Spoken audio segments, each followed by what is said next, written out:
ตันเจ้าคณะพระสังฆาธิการพระภิกษุสามเณรเจ้าจูโตนจูองค์กูวัดวาอารามพระล้อมตึงสำนักติภักสงฆ์โดยเนอะขอเจริญปอนมายังบรรดาปอออกไม่ออกศรัทธาตันสาธุชนนักศีลนักบุญคุณดีทั้งหลายบ่ว่าจะปิ้นปอหลงแม่หลงปอลุงแม่ป่า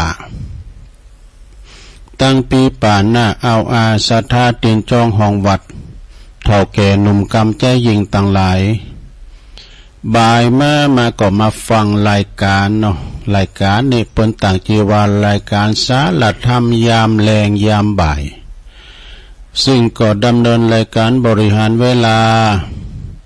โดยต้นตัวแห่งอาตมาภาพเก่ากระผมตุลุงหนันชัยวัดนาคเสโนแห่งวัดพัทธาดอยน้อยตำบลดอยหล่ออำเภอดอยหล่อจังหวัดเชียงใหม่มาปบมาปะมานางอู่นางจ้าก็ปอออกศรัทธาทุกวันจันทร์เวลาบ่าย3 โมงเนอะก็วันนี้ก็ทำกลางเดียวว่าแสงแดดเผดเผาดำเลิศเนอะฝนก็ถ้าได้ยอบยั่งพองก็ฮะเนาะน้ำก็จะยอบนะแห้งไปพองนะมวลน้ำก็จะหลั่งไปตั้งไต่บนนั้นเนาะศรัทธาญาโยมก็เป็นฤดูกาลของฝนตกน้ำท่วมน้ำนองแต่ศรัทธาญาโยมมันเปิงกับเขาภาษาแต่มันเปิงกวนปดโตอันทำความเสียหายหลายพื้นที่สำหรับน้ำมันถมเข่าถมหน้าเป็นพองทำสะพานโคเตี้ยวขามน้ำปิงก้าอีนะมันทะลุปูปังไปก็สร้างความเสียหายสังมันหนักลำไปมันก็ไม่เคยดีเนาะสะดาเนาะแม้แต่พืชพันธุ์พืชผลทางการเกษตรถ้ามันหนักลำไปมันลำใหญ่มันหน่อยหนักมันก็ถูกเนาะสะดามันก็เนาะแต่วันวิทขาดนี่ก็แป้งนะน้ำก็เหมือนกันเวลามันวิทขาดก็ลูน้ำกันเนี่ยเป็นธรรมดาได้เวลามันหนักลำไปก็นองนะก่อนอื่นนั้นก็มาป้ากันแล้วตัวลุงจะไปตั้งสถานีวิทยุกันเด้อตั้งนอกนั้นก็กำลังแปลงไฟสั่งเป็นมาแปลงไฟตัวน่ะ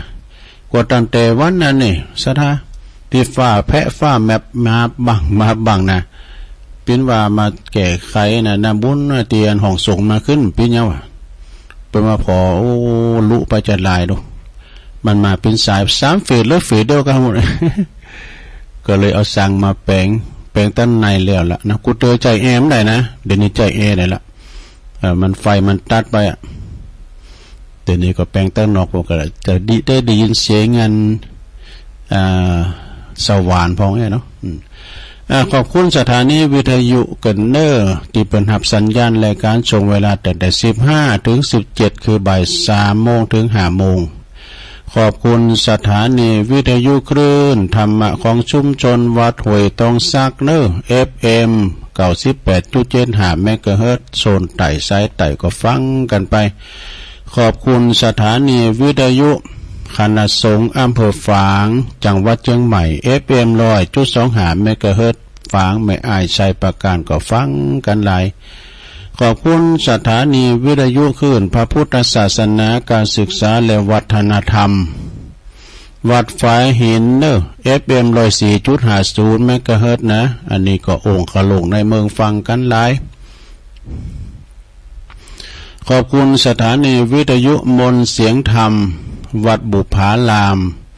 อำเภอแม่แจ่ม FM 106.25 เมกะเฮิรตซ์นะขอบคุณสถานีวิทยุบ้านทุ่งเรดิโอ FM 89.50 เมกะเฮิรตซ์อำเภอสันป่าตองปดมพุทธวงศ์เนาะเปิ้นก็หับสัญญาณลิงสัญญาณไปขอบคุณสถานีวิทยุวิทยาลัยสงฆ์นครลำปางวัดบุญญาวาสวิหารเนอ FM 106.50 เมกะเฮิรตซ์เนออันนี้ก็เป็นรายชื่อสถานีคืนบุญต่างๆที่เปิ้นก็กล้องสัญญาณนำรายการในสู่ตันผู้ฟังพอออกไม่ออกได้อยู่ตั้งบ้านตั้งจองได้ฟังกันไปเนาะ แก่งอมแก่เงากันไปหลังจากเคลียร์กันมาหลายวันเกี่ยวกับฝนมันตกหูอย่างบองก้าไอ้น่ะเนาะเดี๋ยวนี้ก็แดดเซเลแล้วเนอะตัวลุงเอาผ้าเสือออกตากนู้นเจ้าเก็บไว้แล้วจะได้แดด เอาผ้าห่มก้ามแล้วก็ออกตากผูกจะสักโคมละก็เวลาว่าฝนตกมาหนักลำไปคุณก็เดือดเวลาฝนแรงลำไปคุณก็จะเดือดนี่นะเนาะสถาก็เป็นธรรมดาเนาะสำหรับมนุษย์คุณเฮาต่อไปตัวลุงก็จะน้อมนำเอาสวอย่างตัวลุงเขานี่นะมาเล่าสู่จูกันฟังของคุณแม่ทองคำพรหมมินทร์มันเขียนมาดีเต็ดแต้เนี่ยคุณความมาจากอินเทอร์เน็ตนะเปิ้นว่านะแก่ตัวมาขึ้นควรอู่หืนนักขึ้นนะเปิ้นบ่หือเศร้าเสียงก็คือยอบอย่างเสียงนะเปิ้นอู่นักอู่ย่อยๆให้หน่อยแต่บ่แซมเด้อลงเด้อคือเปิ้นอู่นักนะใจวาจาใจปากเปิ้นหือปากเขาเนี่ยนะได้อู่ได้จ้าอู่ที่เป็นมงคลปิยวาจาอู่จากับลูกกับหลานเผลอๆแปลว่าตึกอะไรก็สวดมนต์วะนะสวดมนต์ให้เสียงดังๆห้องเพลงก็ได้วะ เพศหลายท่านปวดจีว่าคุณวัยหลังเกษียณนี่วงเล็บผู้สาวทรงไว้อย่างตุลุงเขานี่กะควรที่จะอู่หืนนักขึ้นวะหรือว่าสวดมนต์ออกเสียงดังๆเนี่ยเพราะว่าขณะนี้ยังบ่มีต่างที่จะรักษาป้องกันโรครักษาโรคความจำเสื่อมได้กันนะตุลุงถึงว่านะถ้าตุลุงเป็นนักคุ้นคว้านะก็ถ้าได้ไปอย่างเปิ้นนั่นเนาะนะอันนี้มันได้คุ้นคว้านะพวกนี้จะเอายังมากินกันมาใจอันนั้นก็นึกกึดมันก็ได้ อันจะเอายังมากินเนี่ยนะอันนี้ก็กึดนะเปิ้นหลวงพ่อยงเป็นประธานแม่บ้าน สวาหากินสมเตือนนะคือว่าพวกเจ้านี่อ้อมยังมาอู่มาจาก็ปออกศรัทธาจ้ามันทำกันบ้านไว้แล้วมันบาแล้วดอกเอาทำมาเลพงกานี่ได้ออกปากกะซะนะเป็นว่าหักษามันมีอย่างป้องกันได้ด้วยนะอันเราโรคหักษาความเสื่อมของสมองเนี่ยนะหรือว่าอาการน้ำลายหรือว่าน้ำต้อยยุ่ยลงบ่หันใจกะที่น้ำลายไหลออกปากง่ายๆได้เลยนี่ต่างเดียวที่จะจ่วยได้คือการอู่สนทนาคุยกันสนทนาหืนนักขึ้นนี่ปะเปิ้นเก่าก็อู่กันไปอย่างกันนะชะดาหรือว่าใจปากออกเสียงที่จะห้องเพลงดังๆก็เพลงการทุนก็อ่านห้องล่ะลงสมัยปลงเขาเป็นบ่าวไม่ลงเขาเป็นสาวเนาะห้องเพลงหรอกเนี่ยกุหลาบเว้งพิง เรื่องนั้นก็สวดมนต์ดังๆก็ได้นี่จะได้นะเปิดออกเสียงเลยการคุยการพูดนี่เป็นว่านะหรือว่าการขยับปากบ่อยๆนั่นแหละลงขยับขากันไกลขยับปากบ่อยๆมีประโยชน์ต่อผู้สูงวัยวะ4ประการนะอย่างน้อยนะ4ประการอย่างปลำประการแรกนะลงนะการพูดการอู่นี่การเป็นการกระตุ้นนะกระตุ้นเนาะกระตุ้นเนี่ยมันยองแล้วไปเป็นการกระตุ้นแล้วก็ทำให้สมองเนี่ยมีความคล่องแคล่วนี่เพราะว่าภาษากับการอู่กันคิดเนี่ยมันเป็นสื่อสารระหว่างกันดอกสมองคือก่อนแล้วปากก็อัวไปกะนะโดยเฉพาะก็อย่างยิ่งการเวลาอู่เร็วอู่ไวนะซึ่งส่งผลโดยธรรมชาติให้เกิดปฏิกิริยาการคิด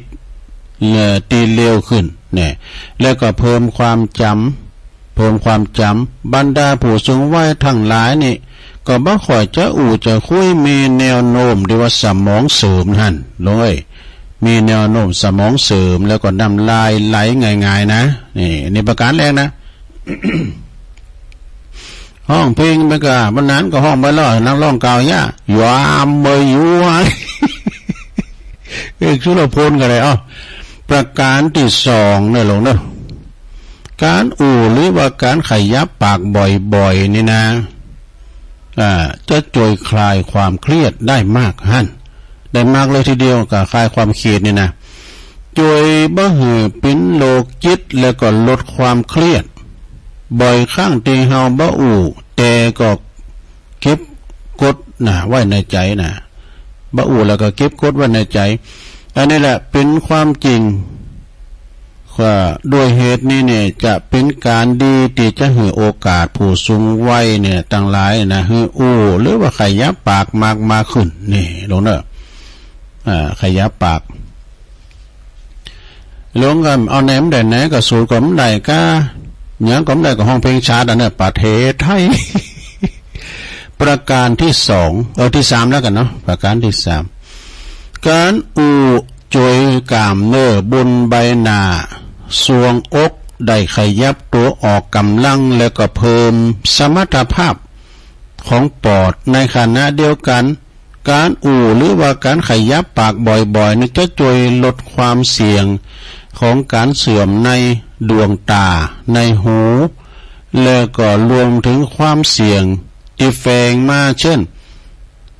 ทำให้วิงเวียนศีรษะกะหูหนวกได้นี่ข้อที่สามนะโลเนอร์ ต่อไปก็ประการที่สี่ข้อที่สี่เปิ้นก็บอกว่าการอู่หรือว่าการขยับปากออกเสียง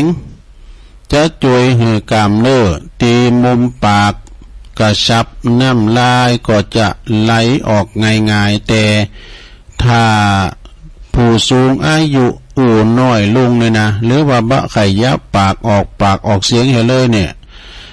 ก็มักจะทำให้กล้ามเนื้อตีมุมปากเนี่ยนะมันจะอ่อนแรงว่ะเนี่ยกล้ามเนื้อมุมปากก็ไม่หรอมันจะดูกนะเพราะว่ากล้ามเนื้อมันจะอ่อนแรงถ้าเดือพอแล้วคุณถ่ายชมให้มันนี่ปากเตย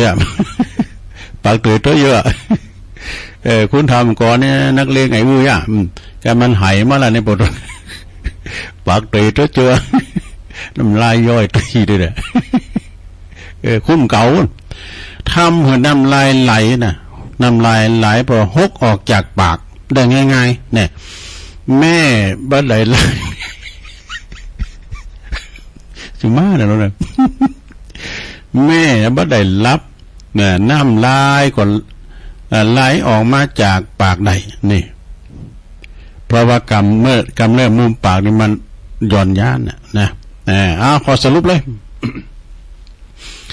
ขอสรุปสั้นๆก็ได้ว่าสำหรับคุณในวัยเกษียณเนี่ยนะหรือว่าบรรดาผู้สูงวัยต่างหลาย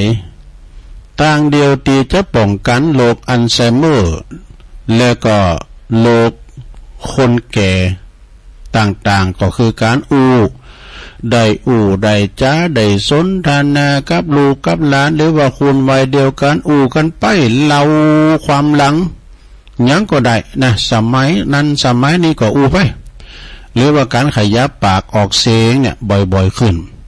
เต่าที่จะมากได้เนอะเช่นห้องเพลงหรือว่าสวดมนต์ออกเสียงดังๆเปิดหูกล้ามเนื้อที่มุมปากแข็งแรงมากขึ้น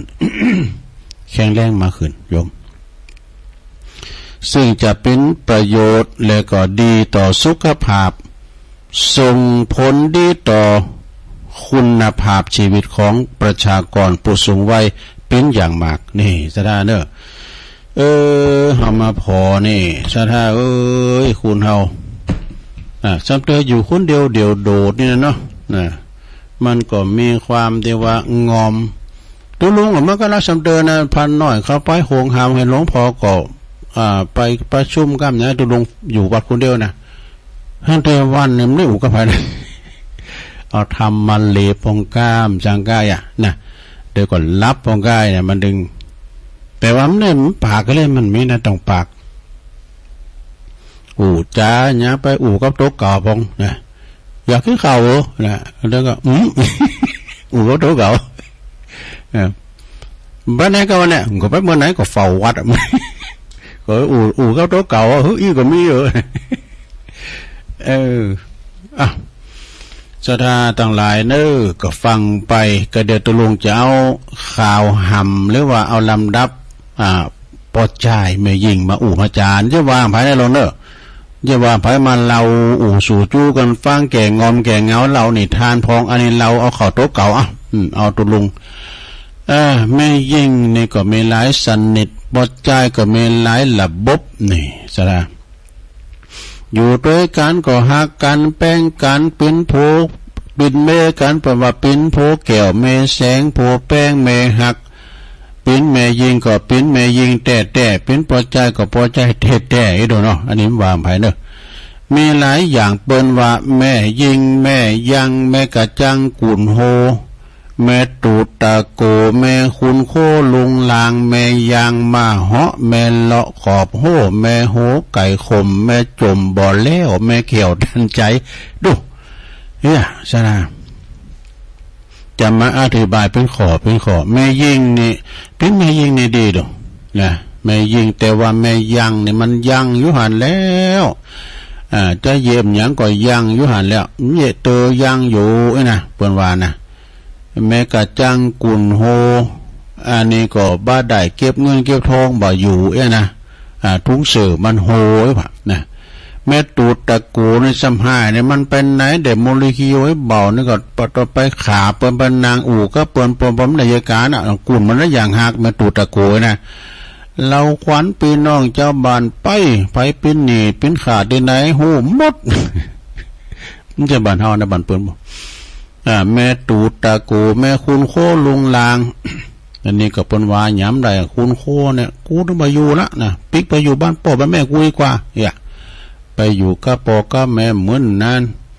เขาเป็นเราว่านั้นนะเดี๋ยวนี้นะบุตรมันจะเอาเมียใหม่แล้วนะบุตรฟ้ามาจะเว้ย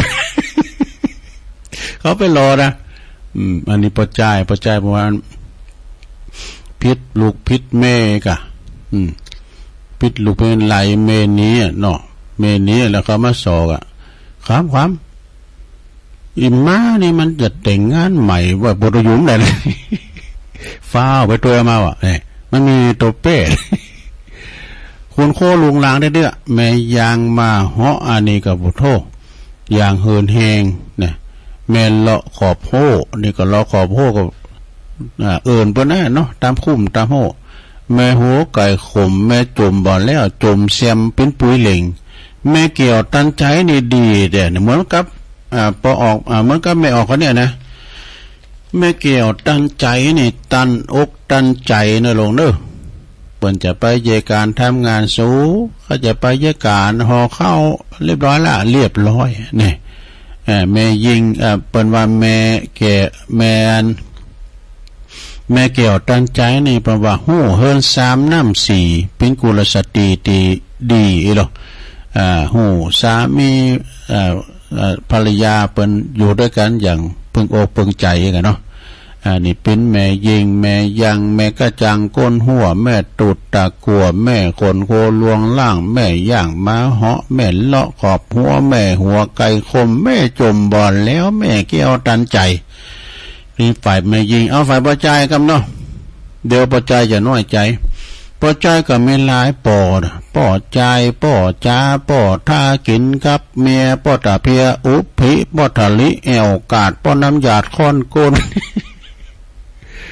ป่อน้ำต้นปากกุดป่อสุดขี้เหือดป่อเดือดเหมือนผีป่อเนแสนเตื้อป่อเบื่อพระกุลป่อปุ่นไหลกีบป่อกีบไหลกอป่อย่อไหลจันป่อขั้นไหลตาป่อขั้นไหลตาป่อหามาเตื่อมป่อเหลื่อมโดยคนดูหลายนะหลวงแต่ป่อเหลื่อมด้วยคุณในปันดีนะหลวงนะ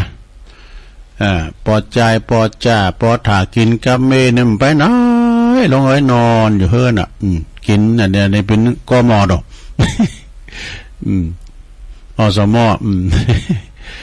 ก็ถากินกับเมนะเนาะแต่ปอตาเพอุภิปอทะลิแอวกาดเนี่ยแต่งไปแอวกาดเนี่ยโดชื่อจีนมาลาบสักครับนะพอน้ำยาดคอนกูนี่ได้เป็นนานน่ะนานเฮ้ยกันน้อยในวันนั้นน้อยเฮ้ยอันนี้ตามผลวายเนาะ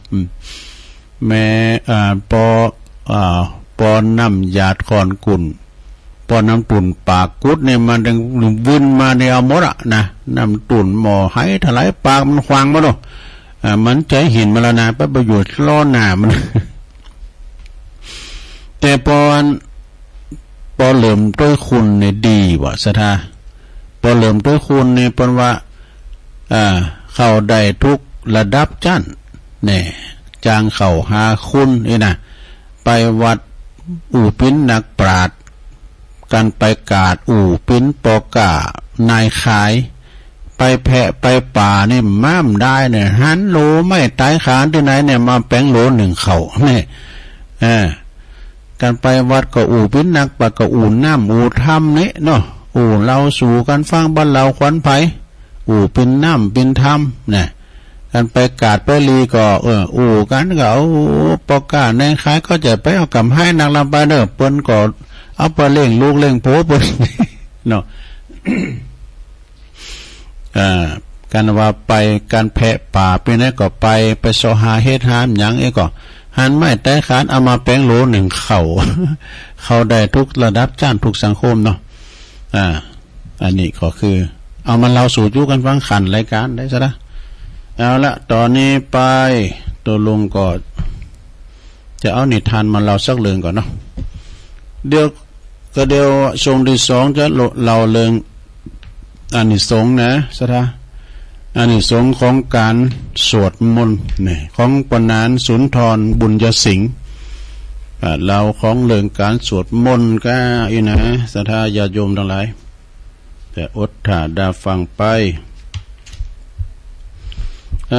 เด็ดติกเวลาไม่ไหนเฮ้เนาะมีเรื่องมาว่า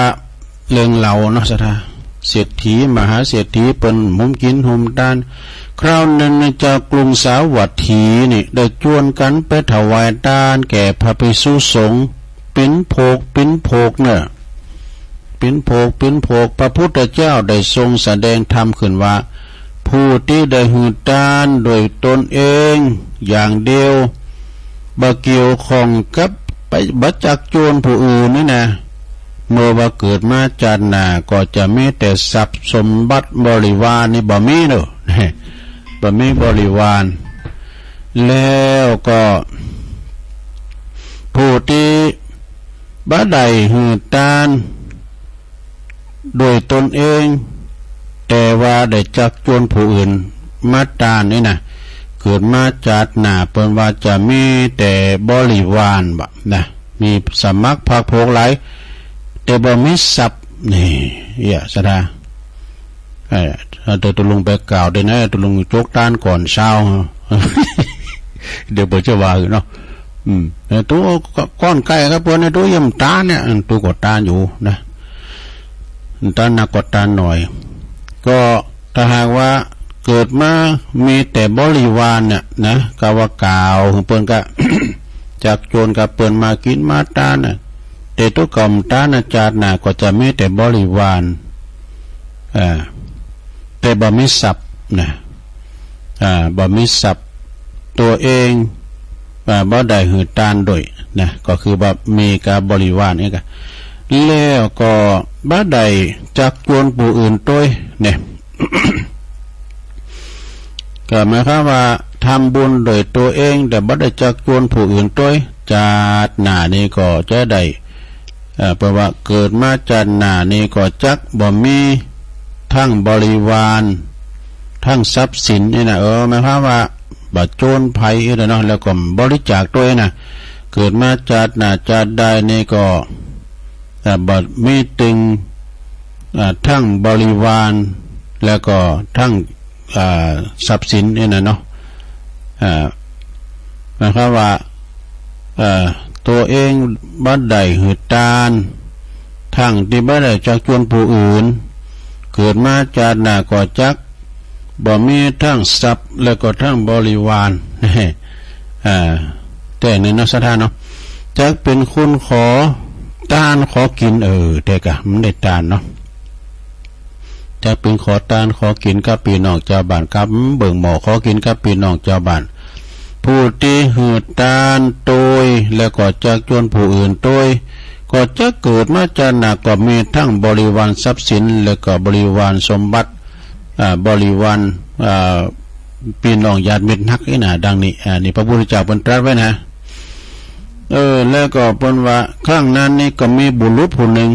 มีปัญญาคนหนึ่งนะบุรุษนี่ก็ผู้มีปัญญาผู้หนึ่งได้ฟังแล้วก็เกิดความคิดจักทำหือใดทั้งสองอย่างนี่นะสองอย่างนี้ก็เวลาคุณฟังธรรมเลยกลับกันไปหมดแล้วเขาก็จึงไปกราบทูลนิมนต์พระพุทธเจ้าว่าวันพุกนั่นพุกเจ้านะขอเมตตาเนี่ยนะขอพระพุทธองค์กับพระภิกษุสงฆ์จงเสด็จเข้าไปรับอาหารบิณฑบาตของบ้านของข้าพระองค์นะ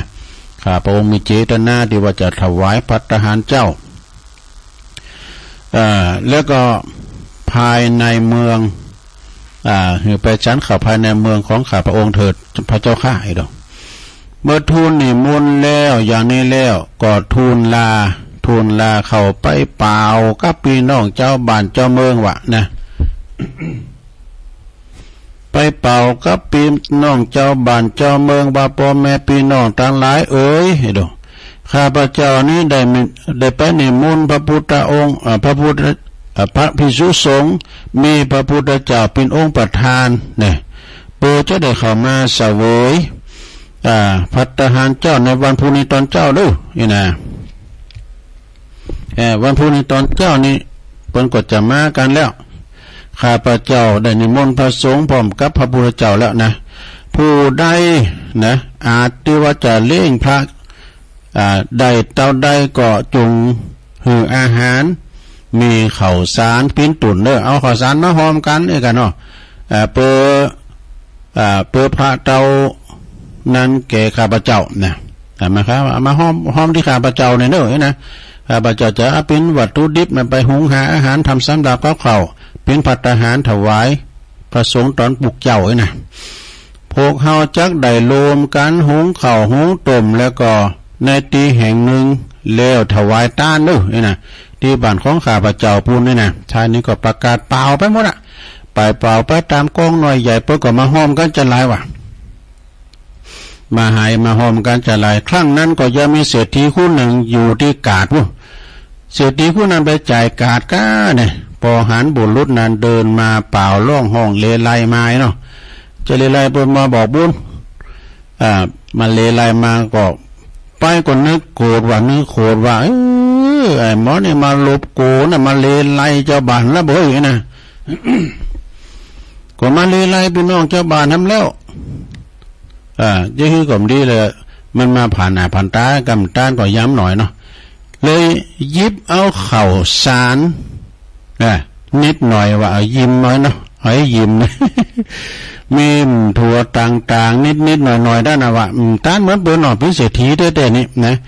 โดยเอานิ้วมือน่ะ3 นิ้วแห่ก็ยิ้มเดียวนะเนาะแล้วใส่เนยใสให้หน่อยนึงแล้วก็น้ำอ้อยปิ้นตุ่นบางแขวนเครื่องเทศแขวนเครื่องเทศนี้แหละปิ้นตุ่นว่าอย่างละเล็กละน้อยตัวอันไหนนะเศรษฐีคนนี้นะจำเดิมแต่นานมาเศรษฐีคนนั้นก็ได้ชื่อว่าจึงมีติมาติไปเศรษฐีคนนั้นที่ได้ชื่อว่าเศรษฐีตีนแมวตีนแมวบุรุษนั้นก็ได้แยกของทางเศรษฐีไว้ต่างหากนี่แล้วก็บ่หือรวมกับคนอื่นเลยของเศรษฐีนะใบมตีนึงเศรษฐีจึงหือคนใจติดทำไม่พอแล้วบ่ะพอเมื่อเราบุรุษนั้นมันจะทำอย่างไรบุรุษนั้นก็เอาข้าวสารโถงามโถเขียวโถเหลืองน้ำมันแล้วก็น้ำอ้อยปิ้นตุ่นของทางเศรษฐีนั่นนะไปใส่ป่นกับข้าวสารแล้วก็ตุ่มขนมทั้งหลายก็แล้วกล่าวว่าขอเหตุตันเศรษฐีจงได้ผลมากเนี่ยจงได้ผลมากแล้วก็คนใจนะก็กลับไปบอกเศรษฐีว่ามันบอกว่ามันละควันกูวะ มันบอกกูตานักตาหน่อยมันว่ามันเราไปนอกชาวบ้านกะก็เศรษฐีก็เลยเกิดว่ามันจะเกิดอย่างได้ใจนะ ถ้าบุรุษนั้นได้ติเตียนเฮานะในทำกลางฝูงชนประชาชนทั้งหลายเนี่ยเขาจะข่าเสียวะเนี่ยแล้วก็ซอนกลิดนี่แต่เป็นอย่างแต่จะเป็นมีซุยผ้ามีซุยนะจ๊ะซอนกลิดไว้ในผ้านุ่งแล้วก็ยืนดูละเตียนเปิ้นถวายต้านนั่นนะตีถวายต้านบุรุษนั้นก็ถวายต้านแล้วก็กราบทูลพระพุทธเจ้าขึ้นว่าต้านอันนี้ข้าพระองค์ได้จักจวนมหาชนขอลมใจกันถวายคุณตีข้าพระองค์จักจวนก็ได้หือข้าวสารแล้วก็ขนมนมเลยอย่างเป็นต้นมากบางหน่อยพองมากพองหน่อยพองนี่กะตามกำลังศรัทธาของตนแต่ละตนขอผลบุญขอผลเป็นอันมากนะขอผลเป็นอันมากจุงได้มีบังเกิดทั้งคนทั้งปวงท่านเศรษฐีได้ฟังแล้วเนาะแล้วท่านเศรษฐีได้ฟังแล้วว่าโอ้ขอคุณตั้งหลายตานนักตานหน่อยก็บ่ว่าการขอพลบุญกุศลอันใดตานข้าวน้ำโภชนาอาหารเป็นขนมเลยก็ดีได้บุญหนักเหมือนกันหมดเลยนะเศรษฐีได้ฟังแล้วอย่างนี้คิดว่าถ้าเฮาบ่ไปขอโทษบุตรมันขุดใจได้มันกลับใจเลยเศรษฐีน่ะโอ้เป็นว่ามันซักเสือนเยินโยของเราเนี่ยมันจะเราขวัญแล้วนายน่ะถ้าเฮาไปขอโทษมันบุรุษคนนี้นะโอ้เทวดาก็จะต้องลงโทษเฮาเป็นแน่แต่เศรษฐีนะว่าแล้วก็ยาชายยาชายายก็ไปเลยพิธีเกไปแล้วปรากฏว่าเศรษฐีน่ะจึงได้ไปหมอบลุ่งแทบเท้าของบุรุษนั้นโอ้ท่านก็กล่าวว่าขอจงอดโทษแก่ข้าพระเจ้าเถิดนี่นะเวลาบุรุษนั้นถามว่าอันนั้นก็เนี่ยท่านเศรษฐีอันนั้นก็เนี่ยไปไหวห้อยอยู่ไหนนะก่อนเราหือฟังทั้งปวงหือคนทั้งปวงฟังว่าเศรษฐีที่แม่น่ะแค่ว่ายิ้มเอาเนาะยิ้มเอา3 นิ้วเอามาหือหน่อยนะ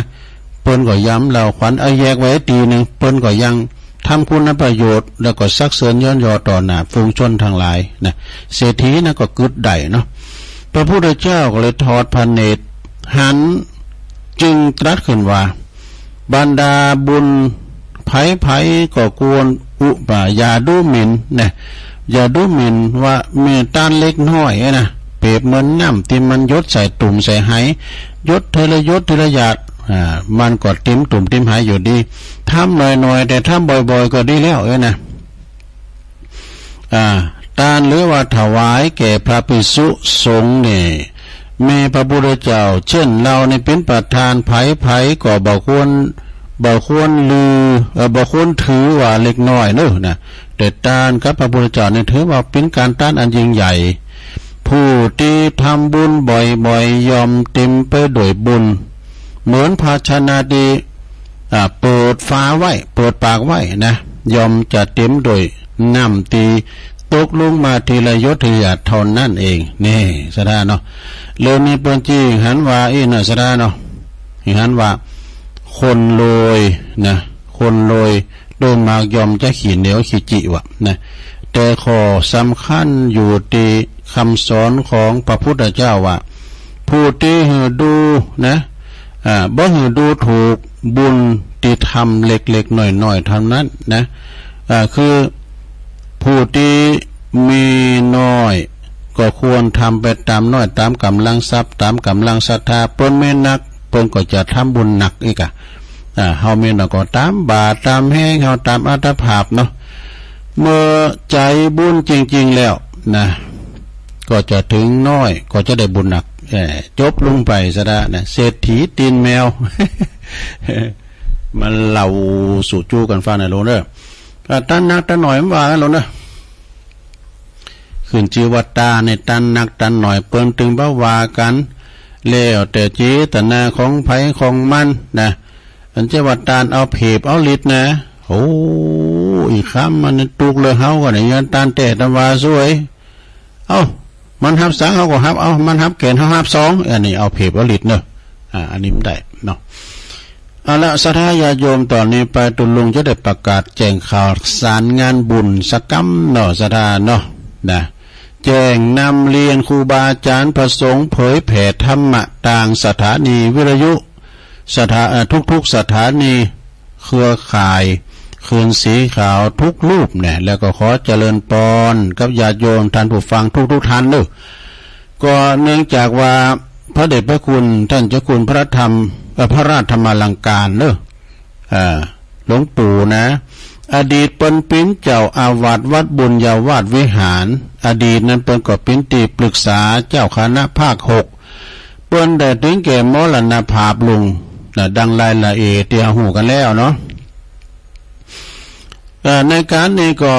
โดยว่าหลวงปู่เนี่ยเป็นมีคุณูปการต่อการเผยแผ่ธรรมของคณะสงฆ์อีกทั้งสถานีวิทยุมจล.ลำปางนะคืน106.50 เมกะเฮิรตซ์นี่นะตั้งอยู่ที่วัดบุญญาวาสวิหารโดยได้รับสัญญาณเผยแผ่ธรรมะของครูบาอาจารย์เสริมโยงเครือข่ายนะไปสู่ทันผู้ฟังญาติโยมจังหวัดลำปางหลากหลายพื้นที่ตัวเนอะประกอบกับสถานีวิทยุได้ให้ความสำคัญกับการเผยแผ่ธรรมะสนองงานคณะสงฆ์รับใจสังคมด่านสื่อสารมวลชนอย่างต่อเนื่องนะเนี่ยเป็นความกตัญญูหูกานะสร้างความศรัทธาต่อประชาชน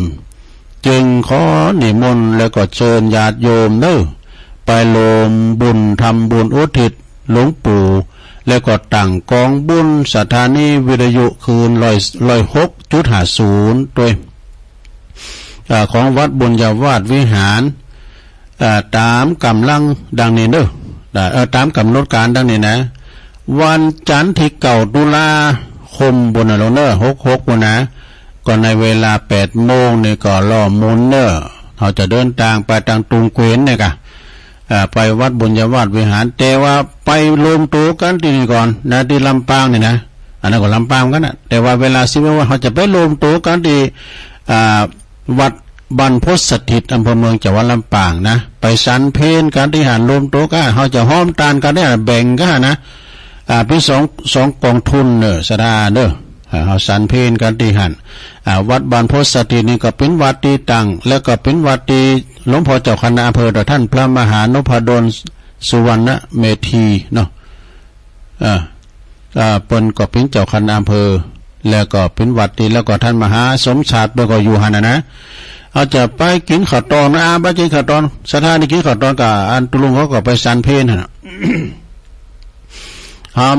เขาก็ต่างกองทุนหอมกินหอมตานกันนะพิสัตพิส่วนกันได้หันสถานลำปางกับไปรวมตัวกันได้หันพองไปตั้งวัดบุญญาวาสพองไอ้กะนะคณะพระสงฆ์จัดรายการก็ดีแล้วก็ญาติโยมก็ไปรวมกินข้าวกันแล้วก็หลังจากนั้นก็รวมทำบุญกันแล้วก็13 นาฬิกาก็รวมทำบุญที่วัดบุญญาวาสวิหารจำนวน2 กองบุญหลวงเด้อกองบุญที่1ก็เพื่อว่าทำบุญอุทิศกัลปนผลอุทิศถวายแด่หลวงปู่พระราชธรรมลังการหลวงปู่เป็นมีคุณูปการนะจะได้ไปไหว้ศพเป็นตัวไปแสดงความอาลัยวันนั้นเขาจะไปกับคุณหลายนะเขาไปเป็นอย่างนี้ดีกว่ามันตัวไผ่นะแล้วก็ทำกองบุญ1กองบุญสนับสนุนเผยแผ่ธรรมสถานีมจล. FM 106.50เนอะอันนี้จึงแจ้งมาเพื่อทราบแล้วก็รวมกิจกรรมตามกำหนดการเวลาดังกล่าวนะแล้วก็ขอนิมนต์นิมนต์ครูบาอาจารย์ได้ประกาศออกสถานีวิทยุแต่ละคืนแต่เตียนปนจัดนะอย่างตุลุงก็ประกาศไปแล้วเนาะพระครูอภิวัฒนวิกรมผอ.ขึ้นสีขาวพูดแจ้งนี่สดาเนอวันที่9นะปะกันนะสดาเนอพี่น้องลำปางนะวันที่9ปะกันเนาะก็ตักตั้งลายก็มีพี่ใหญ่ไตโหนะบรรจงกันทวงนะนำดิบเนอตักมาตั้งลายอุ้ยสาวคุ้มตะวันเมืองวะเนาะเมืองวะเมืองเลนบุญนะ ผู้สาวก็ตักมาตอนลายนะพระครูบุญทัศน์จากวัดนางแลไหวสานะครับเด้อแล้วก็วัดบนทาทิพย์59หลวงพี่วันใหม่ ชมรมสกาย65แล้วก็คุณแม่ศิรินทิพย์บุญเลิศนะกราบไหว้สาธุหลวงเจ้าฟังอยู่เน้อจากกทมนวลนิชาวชาติฟังประจำเน้อเจ้ายงยุทธมณีวันกราบนมัสการรับฟังอยู่เน้อจากบ่อเหวลำปางเจริญปอนเนี่ยแม่ศรีธรจากหนองบัวชัยประการแม่ครูเพลินพิษทิพย์พฤกษ์เน้อจากบ้านแป้นอำเภอเมืองลำพูน แม่ครูเกษณีเน้อก็ฟังอยู่กลุ่มขึ้นสี144แล้วก็แม่เดือนเพ็ญทิมหว่างน้องหานน้ำบ่อหลงฟังอยู่เจ้าโยมยุพินหอมลาปินน้อยฟังจากบ้านแม่โยกแล้วก็จบการตักต่างลายซ้ายเข้ามาบริเอาเปิดลุยมาเจริญปอนหลวงงงแหละแม่ละแม่หยังกับการโทษตะกี้เป็นบ้าสายมาตะกี้นะไปหาเปิดหันอู่ในเลิงอยู่ด้วยอันถ้าว่าตะกี้อันยมแม่โทรไปเป็นบ้าสายแต่เป็นอู้อันนี้อยู่แล้วก็เขาต้องหูเวลาต้องหูเวลาต้องมีกติกากันถ้าเป็นน้าอะไรแม่โทรบัตรตั้งเสียละมาได้จะตั้งอย่างเยอะน่ะอันนี้แม่หยังแม่แก้วตะโวนวังเงินแม่แก้ววังเงินเนาะที่จังโทษกันไม่ได้ค่ะวังเงินตะโวนวังเงินนะเพิ่มเลยค่ะแต่ว่าลำปางแม่ทับเนาะชัดเจนนะแม่เนาะยินดีเนาะชัดเจนเลยเป็นเนี่ยเอามาพอไลฟ์อยู่ที่นี่ไลฟ์เด็ดดีแล้วชัดเจนดียินดีนะแม่แก้วเนาะเจ้าตะโกนเด้089955656เจริญปอนแม่อุ้ยอินเนาะสับสนเลยฝนตกเด้อสมอหนาวตกก็เดินเนี่ยนะโอ้ฝนย่างเด้อได้ไม่หน่อยตกอันนี้แดดเนอะแม่แดดเนอะแดดจะเต่าเดี๋ยวมันตกแม่สาบสำเริงเนาะตุลุงอยู่วัดได้หน่อยอยู่เนาะโอ้ก็อยู่วัดด้วยหน่อยนี่กะจะไปที่อื่นไปเนาะไปไหนก็อยู่วัดนี่ก็วางกลางอากาศยินดีอุ้ยเนอะเจ้าตู0899555656เจริญปอนพี่ก้อยเล็กถอนเล็กทายตลาดแต่ว่าสายบัวจันเน่านมัสการเจ้าแม่จันสมเจ้าวันนี้เอาหลอกแท็กเพราะว่าคำเดียวจะไปยังไงแล้วเจ้า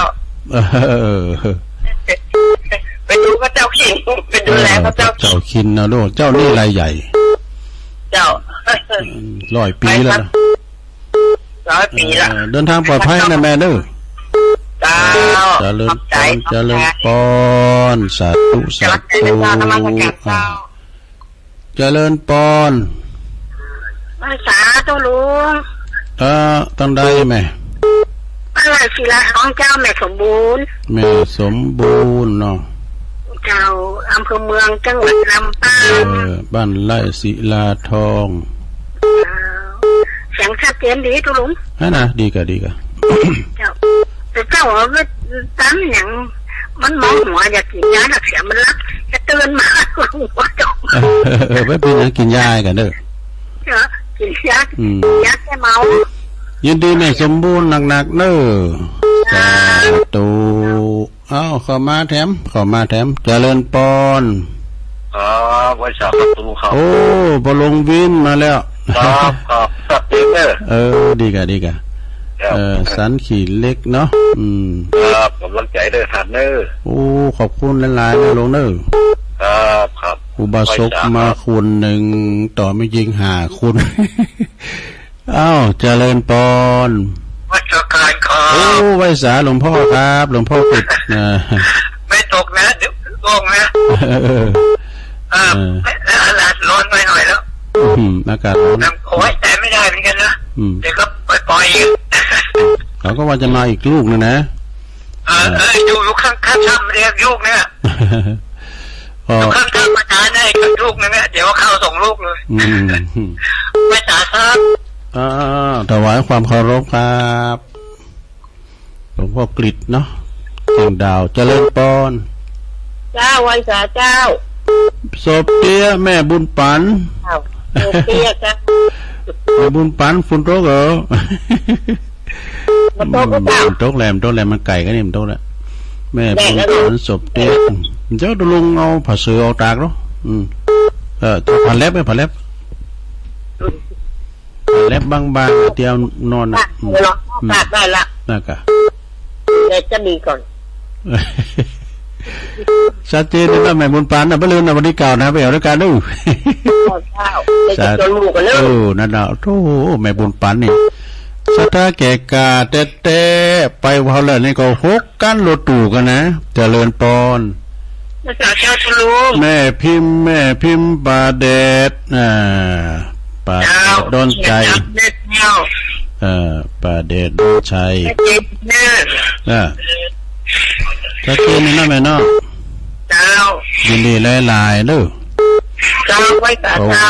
สาธุแม่พิมพ์แม่โนนเขาเนี่ยฟังกันหลายปาเดชดนใจนี่นะสายไต่มาสักหลายสายไต่แม่บุญปันเนาะเจริญปอนแต่ว่าสาเจ้าตะลุงอันนี้แม่สมภารเจ้าฟังกับเจ้านะเจ้าดอยสะเก็ดมาละสมภารดีแน่วันเนี้ยแม่ย่อยสันไส้สันไส้เนาะรถมืดๆนะตะลุงตอนนั้นยังมีอยู่วะตอนนี้แดดแล้วเนี่ยแดดแล้วเป็นกำลังใจตะลุงนะเจ้ายินดีหลายๆเด้อเจ้าพระสาเจ้าตู0899555656เอาขอมาแถมเจริญปอนไปป่าเจ้าตะลุงเจ้าเจริญปอนแม่หยังจ๊ะเจ้าโทรจากลำปางเจ้าแม่นิตยาในเมืองลำปางเจ้ามันเป็นวันนะถ้าตะลุงออกแล้วมันมาตันเปิดนะเจ้าดีกะ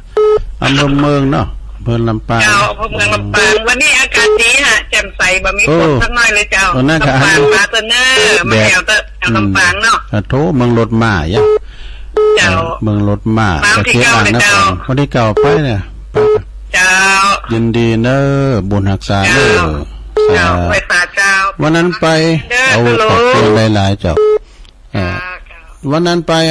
วัดหนองเหงเพื่อนหลังแปลงแต่ว่าอันประกำนั้นพรนะใช้กิ่วแลเปิ้นตาลรถมาลำปางเปิ้นแปลงแล้วเปิ้นกำลังแปลงตัวลางมาเปิ้นปั่นเจริญปอนจัดงามแหละเจริญปอนจับไว้สาธุจ้าแม่น้อยตาทูกมาแล้วไม่ใช่จ้าโอ้ใครไม่ฮะแม่สีกูลผิดหวังแม่สีกูลเนาะกับแตงเหล็กไปถูกเลยตุลุงแม่สีกูลตันตุละเนาะตันน้องร่องตันตุละน้องร่องสังเกตนี่นะแม่เนาะกำลังใจให้ตุลุงตันขอบคุณหลายๆนะแม่เด้อเจ้าสักเห็นนี้เดี๋ยวโอ้ละแดดจะดีเดี๋ยวอันนี้ก็ห้อนจะดีเหรอตาเขาพอดแล้วกันเนี่ยยินดีเนอะเอาให้ตาอีกันเนาะว่ากดใจแม่ยิ่งจะดีว่าแม่หัวใจคมแม่จมมาแล้วแต่พอถึงพอนะใครเคสพอเนาะสาธุอนุโมทนาบุญกรรมบุญจูน้ำสายอีดูเปิ้นเนาะเปิ้นบุญมาละเจริญปอนข้าพเจ้าตั้งได้ไหมแม่หยังจ๊ะน้อยแม่หยังกินน้อยแม่ครูฟองจันเขียวหน่อเมืองเนาะกำลังใจอยู่เด้อขอบคุณแม่เนอแม่ครูเนอเจ้าสาธุเอาให้ตีก่อนเนาะสถานเนาะมาแล้วเดี๋ยวเจริญปอน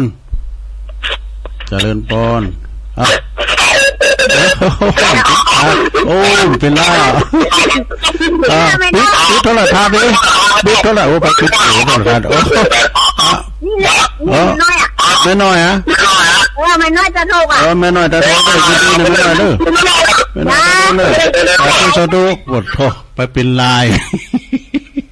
ไม่น้อยตาโทปิดไลน์มันเปิดแห้งนี้ตาโทก็หูจะเท่าละเอาไว้ได้ก่อนเนาะสนาเนาะเดี๋ยวก็มาฟังนิทานแถมเล่าเรื่องอย่างต่างๆแถมเอาเจริญปอน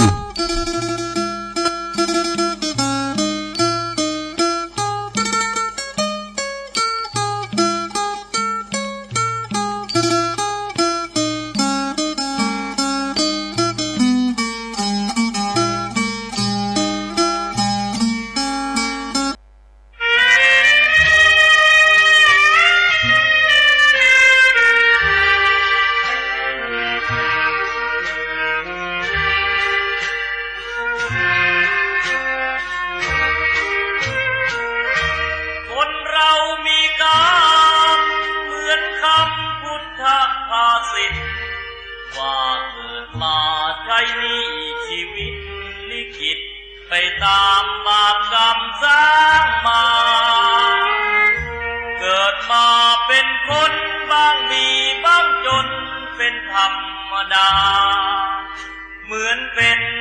สัญญาโลกเรานี้นาเปรียบโรงละครเกิดมาทุกคนไม่พ้นที่เชิงตะกอนเหลือตัวล่อนจอนที่หลับที่นอนเหมือนกันคือโล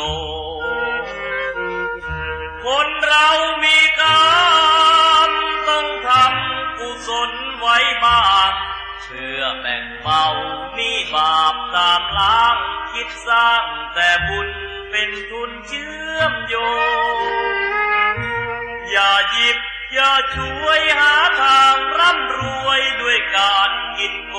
งแม้นตายเข้าลง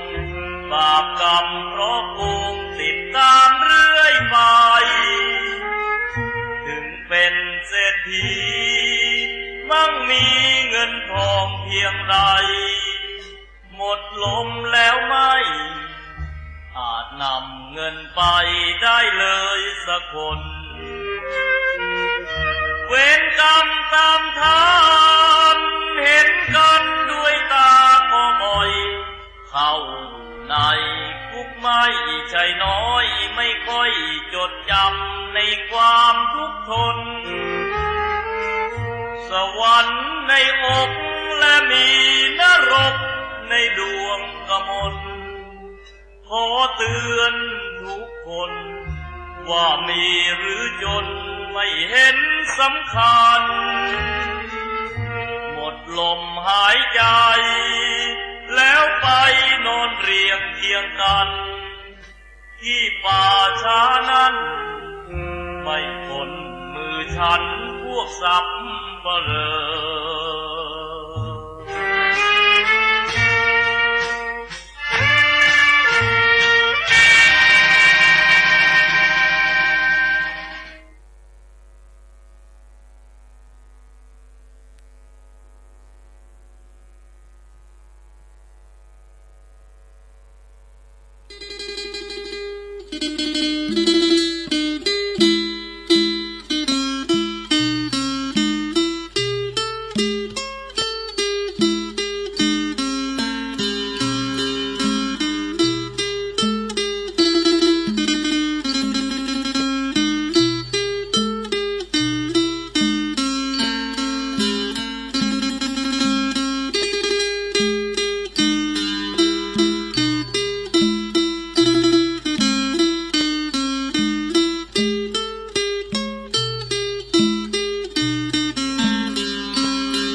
เอาแล้วศรัทธาญาติโยมทั้งหลาย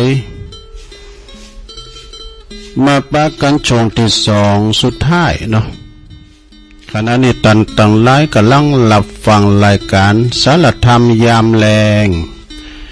ซึ่งก็ดำเนินรายการโดยต้นตัวแห่งตุลุงเนาะตุลุงยอง มานางอู่นางจาก็ปอออกไม่ออกศรัทธาสาธุชนนักศีลนักบุญทั้งหลายนะเอากรรมบักเก่ามาว่าพองนิทานพองนิทานในทำเตอเพิ่นฟังกันนะนิทานก่อนนอนนี่เนาะแต่อันนี้ก็มีนิทานตอนบ่ายบางทีก็ทำมาเตดพองที่จริงก็เกมทำมาเหมือนกันนะวันนี้นะธรรมบรรยายแต่ก็ไว้เตือนหน้าก่อนเนาะทำนี่ก็จำเตก็จะเตก็เตตอนชั่วโมงแหลกแต่ก็มันเป็นเบ็ดตะเล็ดไปเฮเอกอะนะศรัทธาญาติโยมในวันนี้ก็เป็นวันจันทร์ วันจันทร์ก็เป็นวันที่สดใสแดดแจ้งแดดห้อนแดดดีเอาผ้าเอาโคไปตากนี่นะเนาะบางทีก็เป็นว่าพายุจะเข้ามาแทมลูกนึงแล้วเนาะ ก็ไปพอไปหันเปิ้นตังปุ่นนะตังเปิ้นน้ำท่วมก็เป็นที่อินดูบนนนสดาเนาะน้ำท่วมน้ำแม่สะพานหักสะพานขาดสะพานที่มันโด่งดังที่มันขาดก็สะพานข้ามน้ำปิงจากอำเภอจอมต้องมาอำเภอเวียงหนองล่องที่สะพานในตำนานเนาะที่วังสะแกงปุ๊ดขาดไปนะท่านผู้ว่าราชการเปิดมาตรวจพอตรวจงานเนี่ยพอมันแจ้งมาเมื่อนเนาะสดาเนาะแต่ว่าสำรุดสุดโทรมลงไปก็สดาหมายความว่ามันเป็นเรื่องอนิจจังแม้แต่ร่างกายของคุณเฮาก็อาการเนาะใจมาเมื่อนก็เจ็บโผโมเก่าซัมเตอร์ก็ปิ้นก็ปิ้นมานะออกเสียงนะลงเด้อห้องเพลงเข้าไปไม่รู้ก่อนในเป็นสาวเอาอย่างห้องเพลงวงจันทร์ไพโรจน์ย่าเพลงอย่าง เอาเสียงรถโดดขบวนสุดท้ายก็ได้ผ่องศรีวรนุช หรือว่าจะเอากุหลาบเวียงพิง หรือว่าปอดใจเขาก็พอนั้นก็ห้องเพลงนะเก่าการเกี่ยวสุพรรณพอชอบออกเสียงเปิ้นหือดักว่ะนะปาอันหือจ้าพองเป็นบริหารปากบ่หือกล้ามเนื้อปากกับมุมปากนั่นนะมันอ่อนแห้งนะสะท่าจำเตือนมันน้ำต้อยยุยพองกล้ามยังไงเนาะเปิ้นอย่างนี้ก็ยีไปตามหมอสั่งแพทย์สั่งนะเลยนะเปิ้นเนี่ยตามแพทย์สั่งสุขภาพนี่มาเป็นสำคัญนะสะท่าเนาะบางคนในอายุตั้ง70-80ปั่นรถถีบได้นะแข็งแรงนะรักษาถาดคันได้ดีนะลงเด้ออันใดที่มันบ่ได้กินก็จะไปกินสมะลำไปนะเนาะถ้าเตือนในคุณเถ่ามกง้ำเงือกเลยนะมก ใส่ไปมันก่อนนะไปเอาจะร้องไปได้โมนได้เอาพอคุณเถ่าตีกันน่ะมันเมาเหล่า ตีกันวันก่อนเป็นตีกันเนี่ยมันจะมีเครื่องทุนแรงเนาะก็เดี๋ยวก็ลูกหลานนั่นก็จักนั่นไปจักเลยไปกันมิแหละกุยมันโมนนะเนาะแมวปล่อยลงมิแหละกุยเถิดมันโมนอันนี้ก็ว่ากันไปสถานอันต่อไปนี่ตุลุงจะได้เอาเรื่องนี้มาว่ากันนะลองเด้อเรื่องหยังตุก็เรื่องอานิสงส์ของการสวดมนต์นี่ไหนมันเป็นจังได๋อานิสงส์ของการสวดมนต์แล้วจะโหลดเรานี่ทานลองฟังนะลองเด้อมิจะได้ลองฟังบ่อานิสงส์ของการสวดมนต์นี่นะ ต่อไปก็เอาอันนี้มาวายก้ามเกินอานิสงส์ของการสวดมนต์ที่เราสวดมนต์ไปนำเจ้านะศรัทธาญาติโยมของปนันสุนทรบุญยสิงห์เด้อบ้านน้องสลีกแน่อันนี้มันอยู่ในธรรมนะศรัทธาญาติโยมอยู่ในธรรมอยู่ในหนังสือธรรมะเนาะเฮาสวดมนต์เนี่ยนะศรัทธาอย่างแม่บุญพินเนี่ยเปิ้นจังหวานะเข้าเฝ้าบ่เจ้าโดยตัวลุงเด้อนี่นะก็ถูกต้องแล้วนะมันมีอยู่6ประการศรัทธาการเฮาสวดมนต์ที่ตัวลุงสวดแต่เจ้านะ6ประการคือ1เสมือนว่าเฮาได้เข้าเฝ้าพระพุทธเจ้านี่เฮาสวดมนต์เนี่ยนะสวดโยโกห้องอัน สำเตือนนะลุงอยู่วัดประทาดอยน้อยนะวันนี้นี่ฝนตกสิหลวงพ่อเพิ่นสวดก็แฮะก็เดี๋ยวเน้นน้อยตีละครั้งกังข้างก็สะดองผ่าละ ไปสวดมนต์ แล้วไปสวดมนต์สวดยาวไอ้ตัว การว่าสวดทำวัดนี่เนาะเดี๋ยวก็ต่อโดยธรรมจักก็สวดสังโยกด้วยนะก็มึนนี่แล้วก็มาภาวนาแท้ไหมอันเดียวเฮานี่แขลาดไปงูไปงูมาเนี่ยสัทธาญาติโยมเนาะเข้าเฝ้าพระเจ้าใน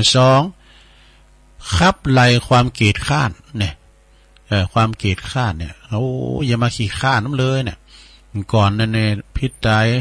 ตุปอเปิ้นอู่ตรุงฟังเนาะตุปอมีสิริวุฒโธยังจำได้อยู่การเฮากินข้าวสัทธาถึงวันการสวดแต้นคูณข้าวคูณน้ำฐานไฟยองแสนขาเนาะบ่เฮ้ยเพิ่นว่านะแหมหน่อยตายมาเนี่ยจะได้เป็นควายมันไทยหน้าใจหนีเพิ่นสวดโยมแต้นคูณข้าวคูณน้ำเพิ่นยังจำได้ดีอยู่นะเนี่ยข้อที่3ลงเด้อข้อที่3นี่การสวดมนต์นี่มีอานิสงส์คือมีสมาธิตั้งมั่นจดจ่อในบทสวดนั่นน่ะการเฮาสวดมนต์นี่นะสัทธาญาติโยมการเฮามีใจวอกแวกสมมติว่าเฮาเป็นผู้นำสูตรเนาะ มันจบอันนั้นแล้วต่ออันนั้นมันจบอันนั้นแล้วต่ออันนั้นโลมันจะว่ามันสูตรนั้นเดียวโหลดไปเลยมันใจนะหลงมันจบอันนั้นแล้วก็อันนั้นมาต่อจบอันนั้นมาต่อนะแล้วเวลาว่าเฮากึดไปตั้งนอกขนาดเดียวสูตรพุทธล่ะนะก่อนในเป็นตุหมายเนี่ยการสวดพุทธนี่มันน่าอายขนาดแหละก่อนในประสวดกุมเสาโลเพื่อจะปกหอย่อเฮอนี่นะเอาตัวเจ้าพันเนนมาสู่ได้กันนี้เอามุยก็เอาอย่างก็มากองหันเอาเหล็กโกนใส่ในน้ำมุนฮะแล้วก็เอาก็สวดมนต์ไปกันเดียวก็อันจบแล้วก็เอาตุเอาเหล็กโกนในจดหัวเสาครับเนี่ยแล้วเดี๋ยวก็เอาโจโถเสาแล้วก็มันใจบีดอ่านนะก็เพิ่นจะแปลงหอย่อเฮินเพิ่นก่อนมันเฮินใหม่นะเอาละเอากระดาษถุงปูนไปเหินตู้พาละเขียนเย็นหัวเสาก็เราตุเดี๋ยวนี้ตุลุงเลยลืมลายหมดเย็นหัวเสาไอ้นะเขียนตัวเมืองเนี่ยกันลงเขียนตัวเมืองเนี่ยนี่มันเป็นจี้หรอกข้อที่3ลงเนอะข้อที่3มีสมาธิตั้งมั่นจดจ่อในบทสวดนั่นน่ะกันคือไปตอนเดียวพุทธละนะการเฮาอันใจผู้นำสวดด้วยนะสบายกะเอาแล้วแต่หัวหน้าด้วยเอาก็ตัวสอนต้วยไปบ้านนี้ สอนต้วยเปิ้นไปอ่านเนาะ มันพูดอยู่ที่หัวหน้าเนาะเอาสอนต้วยเปิ้นแต่ต้องกูสวดต้องก็สวดดังนะอย่าปล่อยหัวหน้าอ้ามือนี่ ก่อนนั้นปิ้นตุแล้วก็ไปสวดมนต์เนี่ยกับเปิ้นไปหับตาเนี่ยเนาะ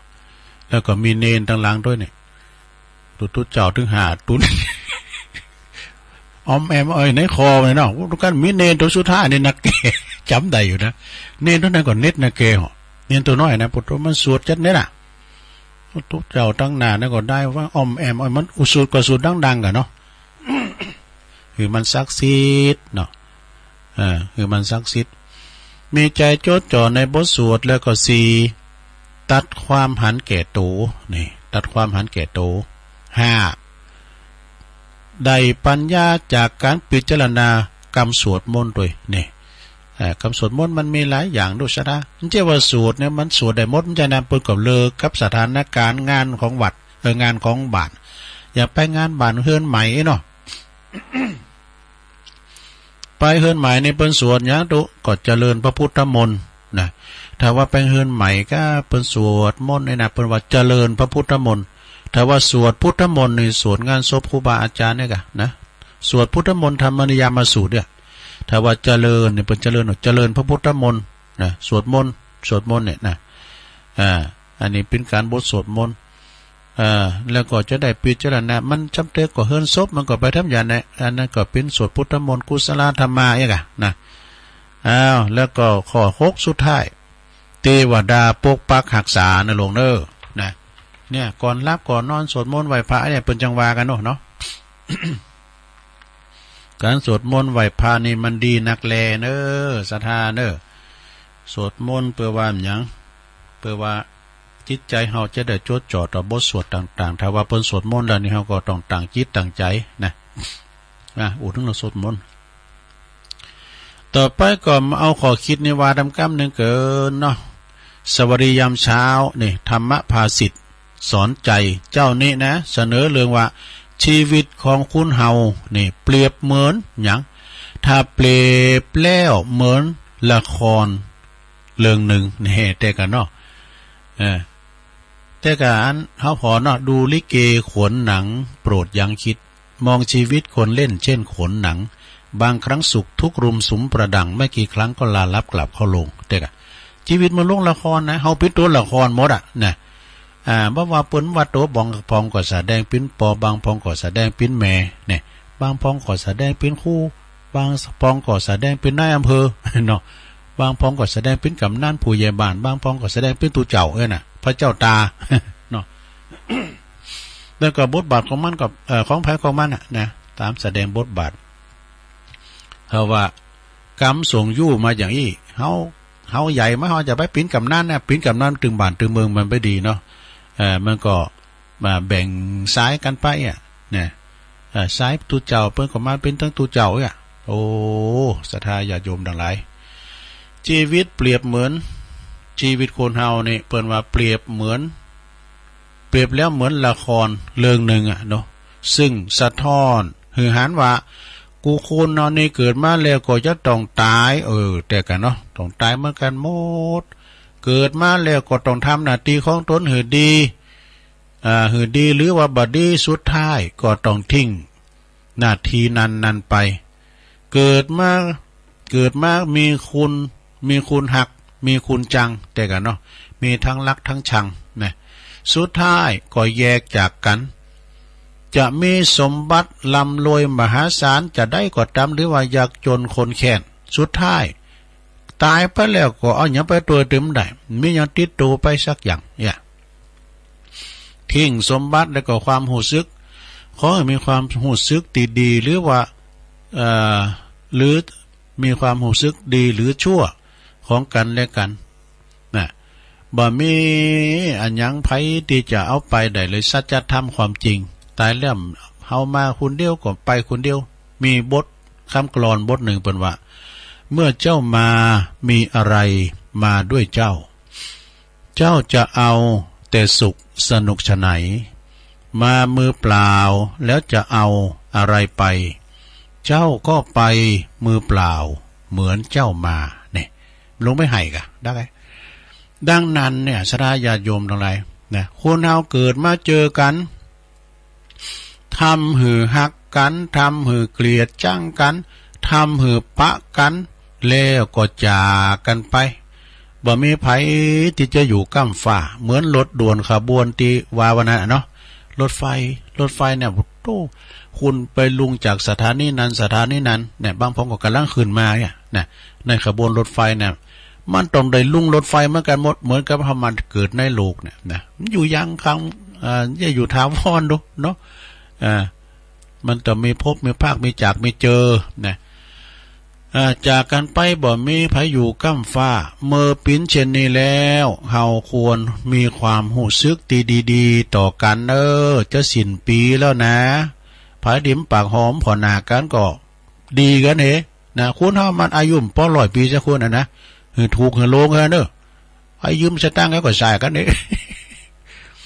อย่าไปคิดโกรธเกลียดเครียดแค้นซึ่งกันและกันเพราะความคิดต่างกันต้อง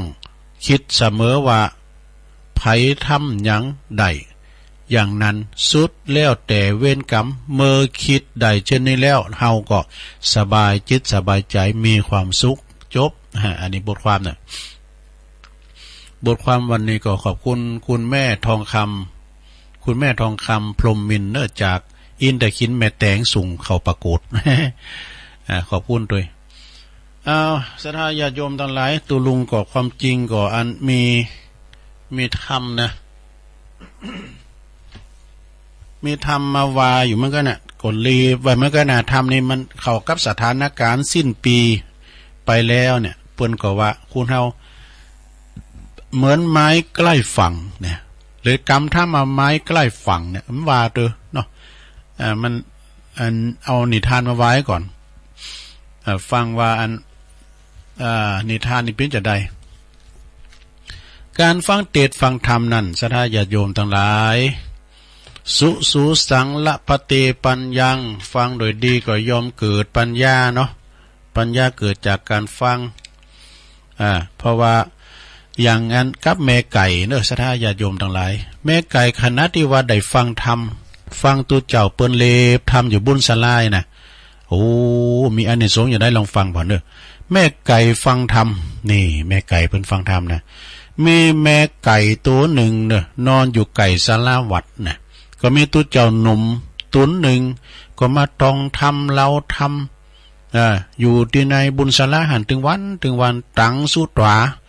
แม่ไก่ได้ยินได้ฟังก็ยินดีในพระธรรมโอ้น้อมจิตน้อมใจเข้าหาพระธรรม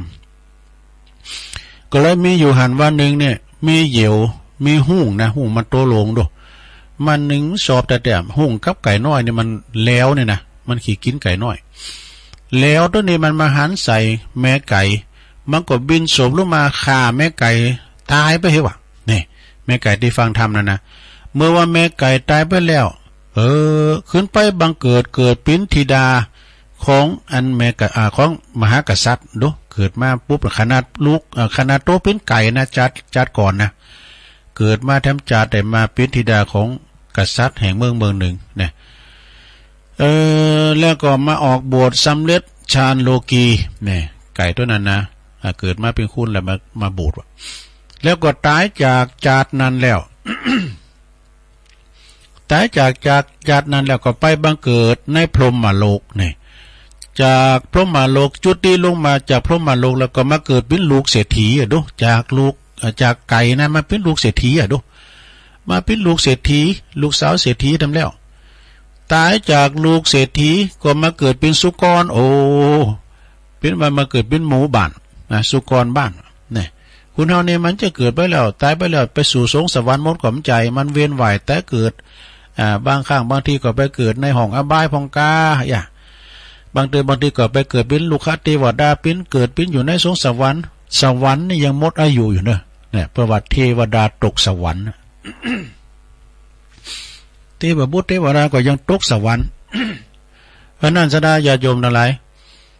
เปิ้นวางไปนิพพานเปิ้นประวัตินิพพานนะนิพพานังปะละมังสุขังเนาะการถึงนิพพานละศูนย์เลยนะได้มาเกิดละตายจากลูกเศรษฐีก็มาเกิดเป็นสุกรบ้านเป็นหมูบ้านนะได้หันพระพุทธเจ้าก็มีจิตใจยินดี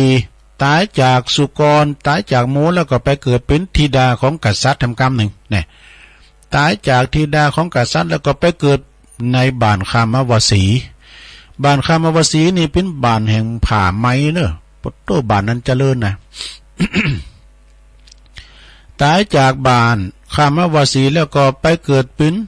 ลูกของปอกาแล้วไปเกิดเป็นลูกปอกามลำไยลำไยปอกามได้มีลำไยแล้วก็ตายจากลูกปอกาไปแล้วก็ไปเกิดเป็นลูกนายสำเภาเนี่ยนายสำเภาตายจากลูกนายสำเภาแล้วโธ่นี่ตายเกิดหลายเตือนเนาะตายจากก็ได้ไปเกิดเป็นในเมืองอนุราชนะไปเกิดที่ในเมืองอนุราชตายจากนั้นแล้วก็ไปเกิดเป็นลูกกทุมพีหรือว่ากทุมปีกนะในเมืองอนุราชเพชรบุรีอนุราชทับบุรีนามว่านางสุมาณาเนี่ยชื่อนางสุมาณานะจะไม่หลงสุมานะครั้นนางเจริญวัยใหญ่นากาบ้านขึ้นมาแล้วก็ได้ไปเป็นภรรยาของมหาอมาตย์นะเอกาดิวสังมีอยู่หันวันหนึ่งเด้อพระอนุตตรเถระเจ้ามีอยู่หันวันหนึ่งพระอนุตตรเถระเจ้าปาพระสงฆ์ทั้งนั้นนะเข้าไปปิณฑบาตก็ไปหันนางสุมาณาเนี่ยจึงบอกแก่สงฆ์ทั้งหลายว่านี่ลูกสุกรมาเกิดที่บ้านนี่เฮ้ย นางได้ยินนางสุมาณาได้ยินวาจาของพระอนุตตรเถระว่าตนเป็นลูกสุกรก็บังเกิดนะมาบังเกิดเนาะเป็นลูกสุกรมาบังเกิดนางก็มีจิตสลดสังเวชสลดใจนะมีความเบื่อหน่ายนะจากฆราวาสทำแล้วก็เลยลาสามิกาลาสามิกาไปบวชเป็นภิกษุณีนี่ไปบวชเป็นภิกษุณีก็เลยได้ฟังธรรมได้ฟังพระสติปัฏฐานทั้งสี่จึงปรุงปัญญาลงสู่วิปัสสนาญาณเนี่ยแล้วก็ได้สำเร็จพระอรหันตตัดกิเลส เป็นสมุเฉดปหานะโดยนิสัยตีปิ้นแม่ไก่ได้ฟังธรรมนับมาได้12จาดโอ้ตายเกิด12จาดหลงแต่มาเกิดจาดเป็นหมูเป็นสุกรบานเตอนึงนะจาดแต่ตั้งแต่จาดปิ้นแม่ไก่มาได้12จาดสำเร็จมรรคผลจบสดาจบลงไปเนาะสดานิทานแม่ไก่ฟังธรรมพิได้อานิสงส์เนอะสุสังละพะเตปัญญังสดาเนาะฟังฟังธรรมกันไปสดาวันนี้ตะลุงบ่มีธรรมเตอเบ็ดตะเล็ดไปก่อนทีแรกก็กรรมทำมาอยู่เหมือนกันเนาะเอาแถมหน่อยนึงก็ได้จะปวดสายตักตั้งลายทำกรรมนี่สดาเนาะใช้คุณอ่ะ สุมาได้ลงอันนี้ต้องอุ่นขี่นะขี่เนี่ยมีสัปปะเนาะสดาเหนือนี่นะขี่ดำนี่ก็คือขี่มินนะเปิดกาฐานนั่นแล้วกำให้มินนะกำให้ได้มินนะขี่ดำนี่ก็ขี่มินขี่ตีเมกาเมสินขี่คำนะขี่คำนี่โตการไพ่ไม่ขี่คำนี่ก็สบายก็มีเงินมีคำขี่ล้ำในขี่ป่าดูปดโตขี่ป่าเนี่ยนะมันคุ้มมาแล้วจำหล่อมมาเนี่ยนะเหมาะของคุ้มเนี่ยมักขี่ปูจ้าในขี่เตนหรอขี่เปิ้นปูจุ้มปูจ้าในขี่เตนนี่ขนาดว่าเผาแล้วเนาะจิกันเรียบร้อยแล้วขี่เตนยังได้ขายอยู่นะเปิ้นมาปูจ้าไปหล่อล้อมกัมนะ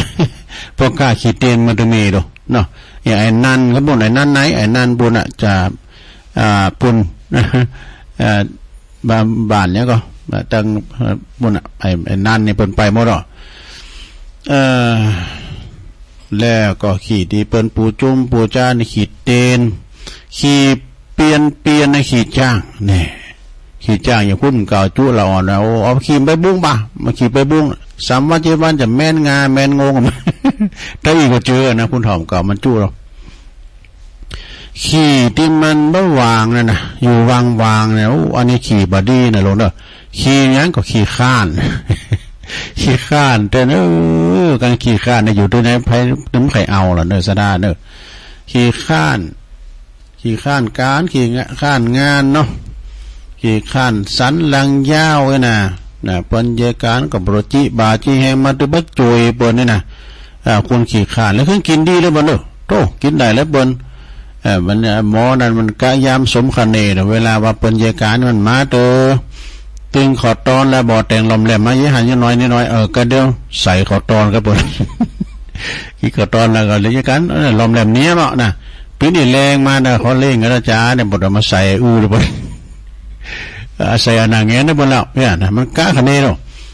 การมันแดมบ่ได้มาขี่ข้านนะมันกินแล้วปนนะต้องกินแล้วปนแล้วตาในขี่ข้านเนี่ยนะขี่บดเพราะว่าขี่บดตาในขี่จีไม่ขี่จีนะรถเนอะขีดจีขีดธนีเนี่ยบัดนี้แต่อย่างตุลุงวานอ่ะกันต้านนักกดต้านหน่อยตามบาตามแห้งต้านหน่อยแต่ต้านบ่อยๆเนาะน้ำมันยดรุ่งทีละยดทีละอย่างใส่ตุ่มใส่หายนี่มันก็ติ่มจะไปประมาทบุญทำบุญหน่อยนะทำบ่อยๆมาถึงติ่มเหมือนกับน้ำยดใส่หม้อใส่หายมาถึงติ่มภาชนะขี้คำดำคิริก็ขี้ลั่งมาจะเหือนะขี้ค้างแต่กะขี้ค้างเนี่ยมันก่อนนี่แป้งเนอสะท่านะขี้ค้างเปิดเราไปปล่อยตามไม้ซ้ำซาว่ะตามไม้ซ้ำซาแต่เปิ้นก็ห่านลูกนะ มีประโยชน์หลายอย่างนะไม้ซ้ำซาเนี่ยเอาเปิ้นห่านลูกมันแล้วก็เลาะขี้ค้างแล้วดื่มก่อนในพิษละอ่อนนะดื่มมาล้อมเสียงก็ไปเอามามกั้มเขาก็มันเลาะเรียกว่าอย่างเขาไปงมปลาขี่สากอะเราเอามาแล้วก็ไปขายก่อน ขี่ครั้งมันแปลงกันไปห้องเพลงไปเล่นโง่เล่นควายก็ทำได้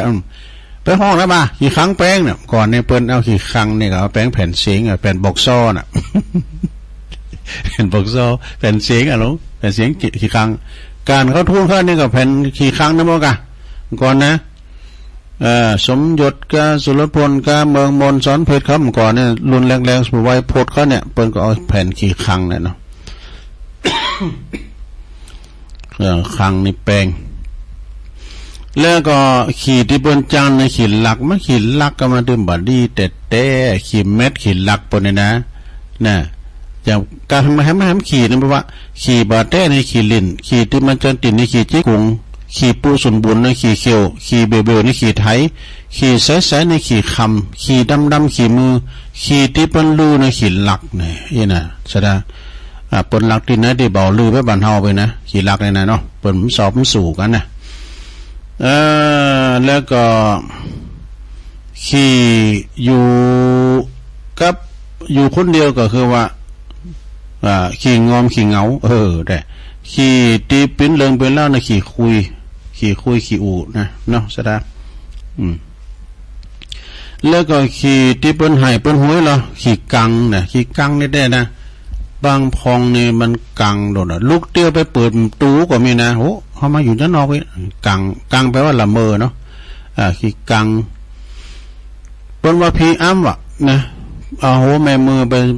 บายไว้ที่อกกาเนี่ยโหแม่มืออ้ำไหมนะแล้วเตือนเนี่ยเอาไปกันหลายนะในฝันนะปวดโต้มันเป็นไหลติดกันมาเนี่ยเฮาในหกบอกพิสโลโมชันเนี่ยคุณทั้งหลายในหกได้หมดเฮาแล้วเฮาเนี่ยหกออกแลนก็ออกอักกับเป็นว่ากังนะเป็นกังไปเลยขี่กังแล้วก็เป็นว่าขี่เป็นปั่นนะขี่ดินเนาะขี่ดินเนี่ยเป็นปั่นหลายอย่างนะขี่ดินนะเป็นการฝีมือนะหมอน้ำก่อนก็มาจากขี่ดินนะดูเนี่ย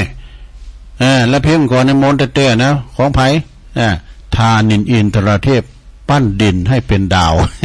สมัยก่อนรู้เนาะสมัยลงเป็นบ่าวแล้วก็ปั้นดินให้เป็นดาวเขาปั้นเนี้ยก็ได้ปั้นดินเนี่ยเป็นควายก็ได้เป็นจ้างก็ได้นะเป็นยังก็ได้หมดดินเนี่ยมันเป็นแม่แบบด้วยดินขี้ผึ่งนะเปิ้นน้ำแป้งแม่แบบนะแต่ดินน้ำมันเนี่ยเวลาเปิ้นจะหล่อก้ามจังก้าเนี่ยใจดินเนาะนะหล่อยังต่างๆอย่าเป็นการฝีมืออย่างเป็นหล่อหัวนากาเนี่ยอย่างต่างๆเนาะเราหล่อเลนกันเนี่ยขี่ดินแล้วก็ขี่ตีเปิ้นบ่มีกาบ่มีศีลขี่เป๊ะว่ะขี่เป๊ะขี่โลนี่มีกามีศีลว่ะดูแล้วก็ขี่เปิ้นเลอะนี่ก็คือขี่เหล่าโอ้เดี๋ยวนี้ใครหายไปหน่อยขี่เหล่านะเพราะอย่างเพราะว่าเปิ้นเข้าว่าษาเนี่ยพักตอบพักทับพักไต งดเหล้าเข้าพรรษาไอ้นะ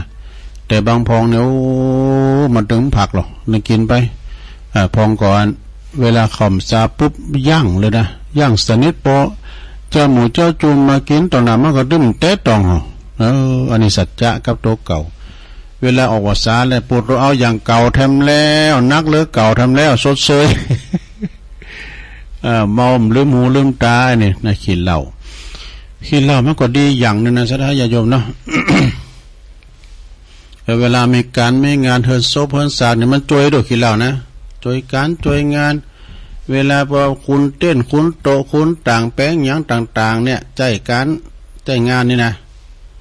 ก็มาจากขี้เหล้าทั้งนั้นนะจะมากินอย่างเดียวนะแล้วก็ไอ้กุนหมุนน้ำมนต์แหละนะส่งโต๊ะต่างมานั่งขอตีขอตังคุณที่เป็นสูงที่เป็นพิแขกเนี่ยเป็นก่อมไปแหละก็ได้ก็เนี่ยเวลามีการไม่งานเนี่ยนักร้องไม่ยิงก็ดีพอใจก็ดีกันถามว่าไม่ขี่เหล่าฟ้อนลำอยู่หน้าเวทีเนี่ยเขาได้ใครเลิกเจ้ามันโมน การมีขี่เหล่าก็มันยังก็เนี่ยโอ้มันโมนเนี่ยดอกปุกเหล่ากันเนาะจะได้ขี่เหล่านี่ก็บางพ้องก็กินแล้วก็ติ้มปากก็ปากมันนะ ติ้มปากก็การเตียนถ้าพอเราต้มกินเหล่านี้ไม่จี้ตาผมแผบก็ใส่ไอ้สักซองตองปุดต้นแล้วแป๊ดเนอะหักไม้ตัวร่มแต่นะ พึ่งเพื่อว่าเหล่าต่อตู้งเลยที่อื่นบนนั้นบ้านเฮาเมืองเฮาไม่แหละเมืองนอกวะญี่ปุ่นวะแล้วก็ขี่ตีเปิ้นอยู่กับคุณเฒ่านี่ขี่จมขี่เสียมเนี่ยลงเนอจะไปจมไปเสียมจะไปขี่ปุนปินปุยเลงเด้อขี่จมขี่เสียมเนี่ยนะขี่จมขี่เสียมขี่ดูขี่ด่าว่าลูกด่าล้านมันไข่เน็ตอ่ะเนอะคุณเฒ่าปากนักเพราะว่าคุณเฒ่าปากหวานลูกล้านหัก คุณเท่าปากนักลูกหลานจังมีได้เยอะนะแล้วก็คือหักลูกหักหลานเนอะอย่างทำปู่สอนหลานนะกะสัทธาอันนี้ก็คือขี่ต่างๆเนอะสัทธาไปมีในตนในตัวเฮาตันดังหลายนะมีความหักลูกหักหลานตลอดถึงหมดอ่ะนะถึงพ่อแม่พี่น้องตั้งหลายในระยะเข้าวัดษาเดิน12นี่นะสัทธาก็ยังต้านกันได้อยู่เนอะไม่ใช่ว่าต้านกันเดิน12ปิงตอนแฮมมาก็ถึงโดนดับบนนั้นเนอะที่เพิ่นจะมีการต้านกันนะเพิ่นจะต้านกันก็เดิน12ดับน่ะเพิ่นกินเพิ่นต้านสลากหักใหม่ยังมีอยู่ตีอื่นตีไกลบันเนื้อบันไตอย่างแต่ว่านี่ก็วัดพระบาทอุดมกันเนาะวันที่1ก็ได้วันที่1ก็มีหลายตีเพิ่นต้านสลากหักใหม่กันก็เนาะแบบปีไหนต้านตามกาลเวลาแต่ยังมีทำหลายตีอยู่ที่ประจัดต้านกันเนี่ยเนาะสัทธาอากาลิโกเนี่ยต้านไปเตอะบางพองก็อันออกว่าสาแล้วต้านได้โอ้ยได้หมดละนะ แต่ไม่หันวันในวันนั้นนะเป็นวันดีแท้ๆนะเป็นวันที่ว่าโอ้พี่ว่าวันปุดว่ามันขึ้นมาสักไล่ วันปุดเนี่ยเป็นว่าผีกินเปิ้มเล่งผีไปหรอกเนาะก็ลองมาแล้วมาสักไล่สองไล่แหละแต่ปันป้อนหนึ่งงามๆเนี่ยเป็นวันดีมาละวันเก่าของก็ตามวันนี้ก็ตามแล้วเอวังโหตุดีและอาจารย์ในวันนี้ก็หากเป็นวันดี เป็นวันดีหมดนะไปฟังปันป้อนของตุเจ้าเนาะไปปันป้อนก็จัดต้านขันข่าวกดต้านกันไปศรัทธาญาติโยมทั้งหลาย ข่าวสารงานบุญเจ้านี่ได้ยินข่าวเนาะอันนี้ก็ตั้งปินันลั่นนี่เป็นประจานมรรคนายกของวัดต้องไฟด้อยแดนแล้วก็ปอดุลปาฏิคำโดยฝากประกาศว่าตุลุงขอประกาศกำเนิดแม่ชีฝ่ายใจยายองนี่อายุเป็นเก่า13 ปีเนอะอยู่กับวัดกับว่ามาตลอดแม่ชีฝ่ายนะอันป้าตุลุงในรู้กับเนี้ยรู้เนี้ยเอาจะตั้งหอมกำซาว50 บาท100 บาทพองไก่นะตอนนั้นไปยังมีวิทยุเดินไปก็หอมแป้เนาะแม่ชีฝ่ายในบนเสกแก่ชีวิตไปและเปิ้นจะส่งสการต้านขาบวันศุกร์เป็นวันห่างวันดาเนาะวันที่6กันเนาะวันที่7นี่เป็นวันเสาร์ก็เป็นวันส่งสการต้านขาบเด้อปีนันลั่นเบิ่นก็ฝากประกาศนะปอดุลปาฏิคำนะฝากประกาศมาปุ่นนะต้องไฟด้อยแดนเพิ่นเด้อบ้านหงเพิ่นเด้อสถาไปกินไปทานกันอันนี้เพิ่นก็คุณกินคุณตาเนี่ยไม่ซีฝ่ายนะระยะหลังๆเนี่ยมันได้เปิ้นได้ไปออกงานพร้อมหยังเพราะว่าเปิ้นผมไข่สบายก็93สถาเนาะ93ก็เป็นธรรมดาของสังขารตายปิ้นมิ้นเนาก็เป็นธรรมดาวันนี้ดูข่าวว่าเปิ้นมาแจกเนี่ยก็ถุงยางชีพก็ท่านอาจารย์อนาลัยโยพร้อมกับคณะเปิ้นไปแจกกันถุงยางชีพก็ที่เปิ้นต้องไฟด้วยแดนเหมือนกันพอดุลว่านะตอนนั้นก็โดนน้ำท่วมนะซะนะโอ้ไปหันรอวัดตุปิโอมก็นะวัดทุ่งโป่งนี่ทุ่งโป่งบ้านหงเลยนะโอ้หันนั่นชายน้อยเป็นส่งไล่มาพอน้ำเหลือมากลางโขงแก้ว แต่มันถ่วมได้เฮาให้ถ่วมแบบมืดเนาะถ่วมแล้วก็หายอันนี้ก็ขอ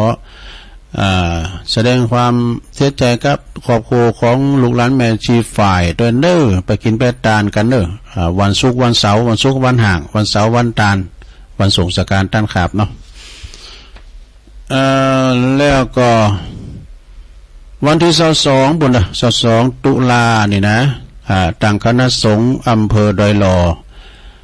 โดยมีเมตตาธรรมหลวงพ่อพระครูสุนทรธรรมานุโยคหลวงพ่อใหญ่เจ้าคณะอำเภอดอยหล่อพร้อมกับรองอำเภอเจ้าคณะตำบลทุกวัดนะเพื่อจะมีธรรมสัญจรพรรษาสัมพันธ์ที่วัดพระธาตุโขงขาวเนี่ยวัดหลวงพ่ออำเภอวัดใหญ่ก็จะได้อาราธนานิมนต์องค์เตศก่อท่านพระมหาสกุลมหาวีโลด็อกเตอร์นะเพิ่นจะได้มาเป็นองค์แสดงธรรมวันที่22ตุลาเวลาบ่ายโมงเป็นต้นไปรับแจกของเนอะสมณคุณนะมีรถถีบข้ามสังนะหลายอย่างเนอะอันนี้เป็นของสมณคุณการวาตาฟังเทศจบแล้วก็แจกกันนี่นะแจกข้าวแจกของ มีไปขอสารปิกสอบพุ่นเนอะรถถีบเอามาหอมนี่หลวงพ่อก็เอามาแล้วรถถีบนะ รถจักรยานปั่นแล้วเป็นนั้นส่งเสริมออกกำลังกายเนาะก็รถทีก็ได้หลายการอยู่นะเจ้าคณะทำบุญทำดูเจ้าอาวาสก็มีทำอยู่เป็นแฟบเป็นอย่างสบู่ยาสีฟันอย่างต่างๆเนาะมีสปะเอาไปหายไปหอมกันแจกของขวัญรางวัลสมนาคุณครับท่านผู้ฟังทำฟังเทศกัน22 ตุลาเวลาบ่ายโมงนะฟังเทศธรรมสัญจรภาษาสัมพันธ์ตึงคณะสงฆ์ตึงอบต.หมายมีท่านนายกว่าที่ร้อยตรีสุรพงศ์กาบวังนายกองค์การบริหารส่วนตำบลดอยหลอและก็ชมรมกำนันผู้ใหญ่บ้านนะโดยโปรแกรมนั้นบุญทรัพย์ปัญญาแล้วก็ชมรมผู้สูงอายุด้วยนะทุกท่านนะต่างถิ่นหลายปีก็มาฟังได้เด้อแจกของก็รับได้หมดนะ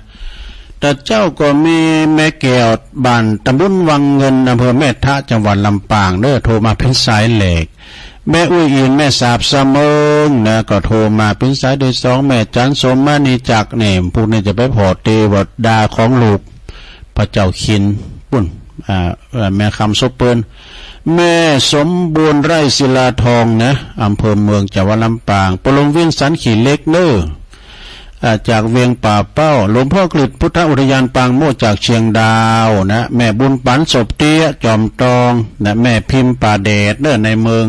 แม่สมพัฒน์แม่ย่อยสันทรายแล้วก็มีแม่นิตยาเด้ออำเภอเมืองจังหวัดลำปางเด้อแม่สีกูลตานตุละบ้านหนองร่อง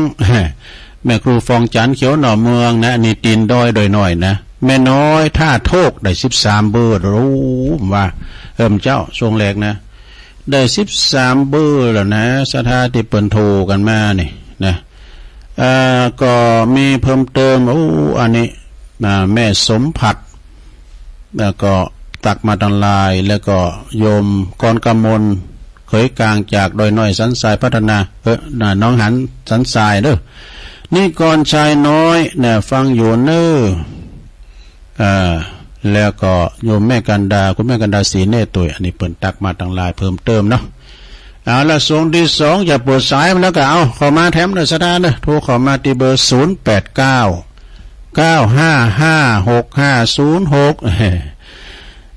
ถ้าจบรายการตกลงก็ฟังรายการอื่นต่อไปแถมนะภาคบันเทิงก็มีเพลงมีข่าวก้าผู้กองชัยพรก้านะเมื่อคำยำคืนเบิดก็มาฟังแถมวันนี้เป็นวันจันทร์6 โมงถึง 2 ทุ่มก็ฟังท่านพระครูปลัดณัฐพงศ์วัดดอนจันทร์นี่กันเนาะแล้วก็2 ทุ่มถึง 4 ทุ่มก็ฟังครูบาดอยเนอท่านพระครูปฏิภาณธรรมทินวัดม่อนจอมพอเปิดก็จะมาเข้ารายการเมื่อคำยำคืนนะก็มาฟังกันไปมีพักบันเทิงต่อสถายาโยมเนาะเอาสายแหลกเข้ามาช่วงที่2เจริญพรแกได้สาจ้าตะลุงโอ้แม่สีทอนกันเนี่ยเนาะน้องบัวชัยปราการฮะฝนตกตะเกียโอ้ยังมีฝนอยู่ฮะยังมีฝนอยู่ได้มีกามืดฝนตกอยู่อันนี้มีหรอขึ้นมีฟ้ามีฝนนี่นะน่ากะโต๊ะก็จุ่มเย็นเนาะอันนี้โมทนาเด้อตุอันนี้ใส่ปากกาเด้อมาแล้วเอาขอมาแถม0899555606คือโทรกันหลายหน่อยเนาะเจริญปอนไปสาเจ้าตุลุงอันนี้ตั้งได้ไหมแม่ติ๋มอยู่อุโมงค์โอ้แม่ติ๋มบ้านอุโมงค์เนาะบ้านอุโมงค์ก็อันละปูนเนาะแม่ไก่บ้านแม่บุญโดนไก่กับบ้านแม่บุญโดนนะเนาะยาวอันนั้นคนฟังท่านด้วยเนอขอบคุณแม่หลายๆเนอชัดเจนทั้งเนออันตุลุงขึ้นไปหินเจ้าไปหินนี่แน่นอนบุญรักษาเทวดาคุ้มครองแม่ติ๋มเนอเจ้าสาธุเจ้าสาธุอ้าวเข้ามาแถม0899555606เจริญปอนเจ้าท่านนั้นอันนี้ แม่จันสีกะฟังอยู่เนอะชัดเจนนี่เนอะเจ้าเป็นกำลังใจนะอ๋อแม่จันสีสุขาอันนี้ปุ่นแจงโฮลินฟางปุ่นน่ะเนี่ยเนาะเจ้าชัดเจนดีนะแม่เนาะยินดีเนาะบุญรักษาเด้อสาธุเมืองฟางก็มาละ218อันนี้ตันใดเจริญปอนแม่อยู่ตั้งใดอยู่ลำปางเจ้าแม่ยังจ๊ะแม่สีวันบ้านกลางตรงแม่สีวันบ้านกลางตรงเนาะเจ้า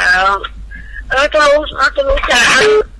ที่เก้าที่จะมาก็เดี๋ยวตรงลำพูนก่อนนั้นน่ะก็ท่านพระครูกำลังโจ้ก็ตะลุงมิ้นรถนะกับบรรโจก็ได้ไปถ้าเปิ้นโจก็ไม่ได้ไปมันตีนกุดอ่ะกับบรรโจก็ได้ไปทำผ่าดอกยินดีแม่สีวันเด้อยินดีเด้อสาธุวันนั้นก็ไปแล้ววันที่ท่านมหาต้านนั่นน่ะเจริญพรอนุโมทนาสวัสดีแม่หยังแม่พักโซกเจ้าแม่ยังแม่ทองสุกแม่ทองสุกโดวันนี้ออกรายการกับเจ้าก็ออกที่นี่เหรออยู่บ้านไหนแม่อยู่บ้านนาดงเจ้านาดงนี่เนาะนาดงวังเงินเจ้าวังเงินลำปางเนาะยินดีนะแม่เน้อเจ้ารักษาบ้านนาดงวังเงินวังอย่างดีเด้อดีเลยชัดเจนดีเนาะฟังบุญญาวาดก้าฟังบุญญาวาดฟังบุญญาวาดวิหาร0899555656เอาเข้ามาแถมได้อยู่เจริญปอนพุกก็ฟังพระอาจารย์เน้นหลักเนอะเวลาเดียวกันนี่นะแม่อยู่ไหนแม่หยังแม่สุชาดาบ้านบุญเกิดลำปางสุชาดาเนาะบ้านบุญเกิด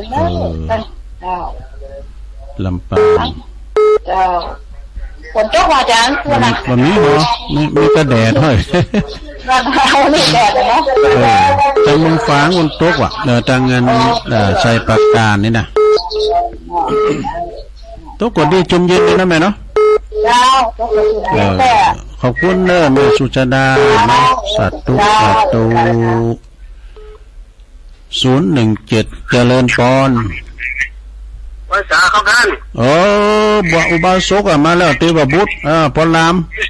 มเซนมาฟังแบบนี้เนี่ย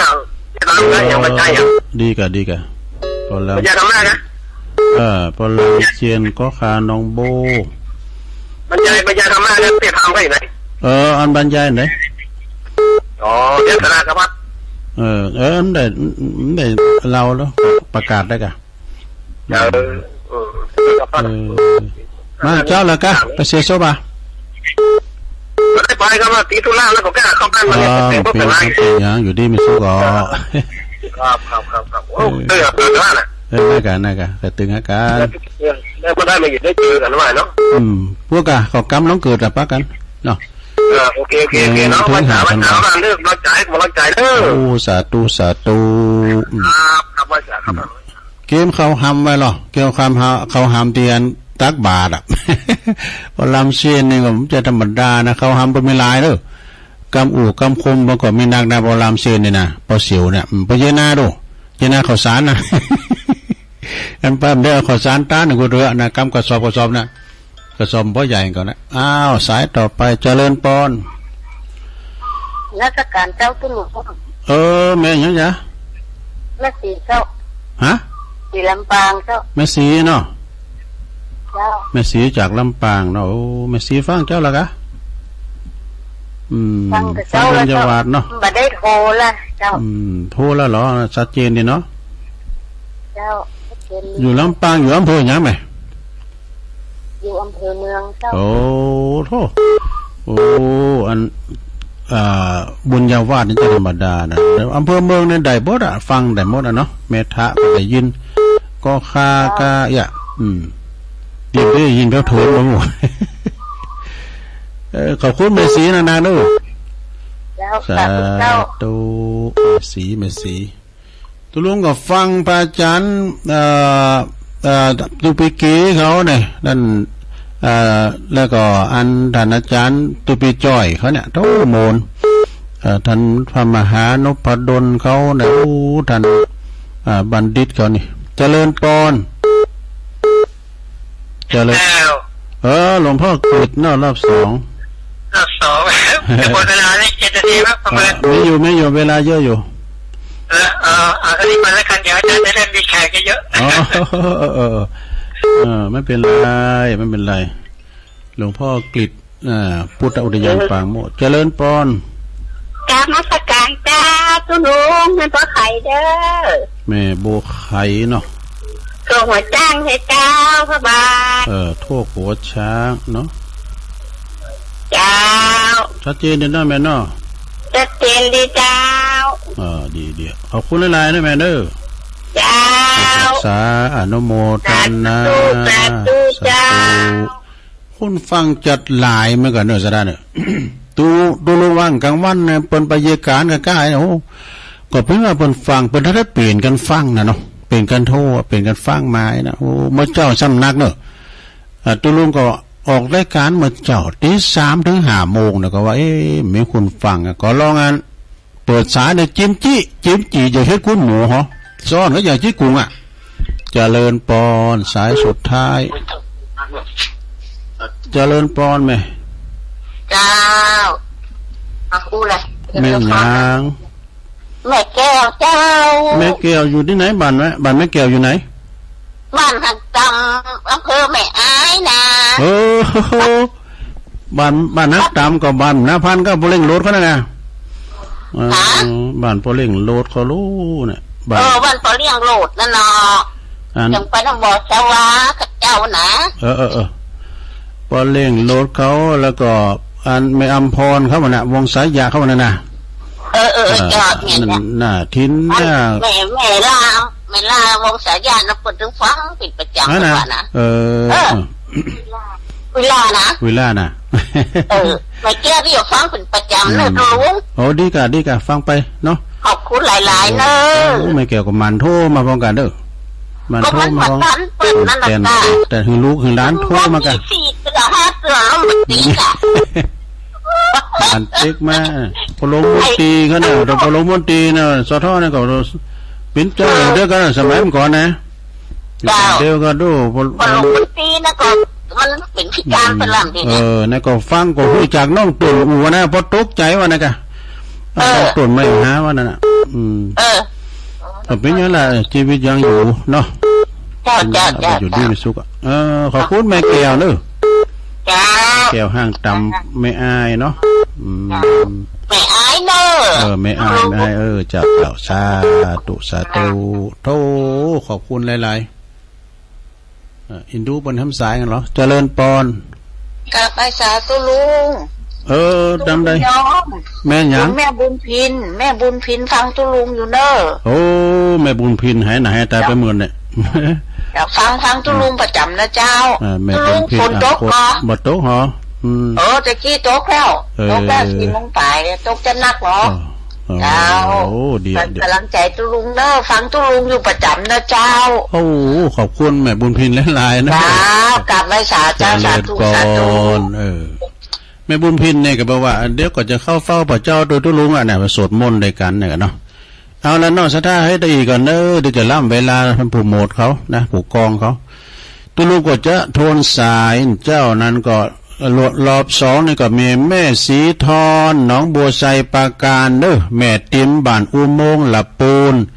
แม่จันสีสุขาแจงโฮลินฝางแม่สีวันบ้านกังตุงบนเนินลำปางนะแม่ทองสุกแน่บ้านนาดงเนาะ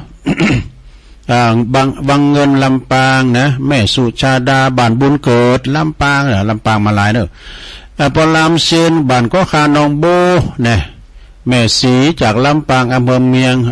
เนาะหลวงพ่อกฤษรอบ2แม่โบไขท่าโชคโทษโหช้างพระบาทลำปางเด้อ ไม่เกี่ยวห้างตามเน้อไม่เกี่ยวเน้อไม่อายนะเจริญพรขอบคุณแม่เกี่ยวหลายๆแม่บุญพิมพ์อ่ำโคตรจากแม่ลิมเนาะโอ้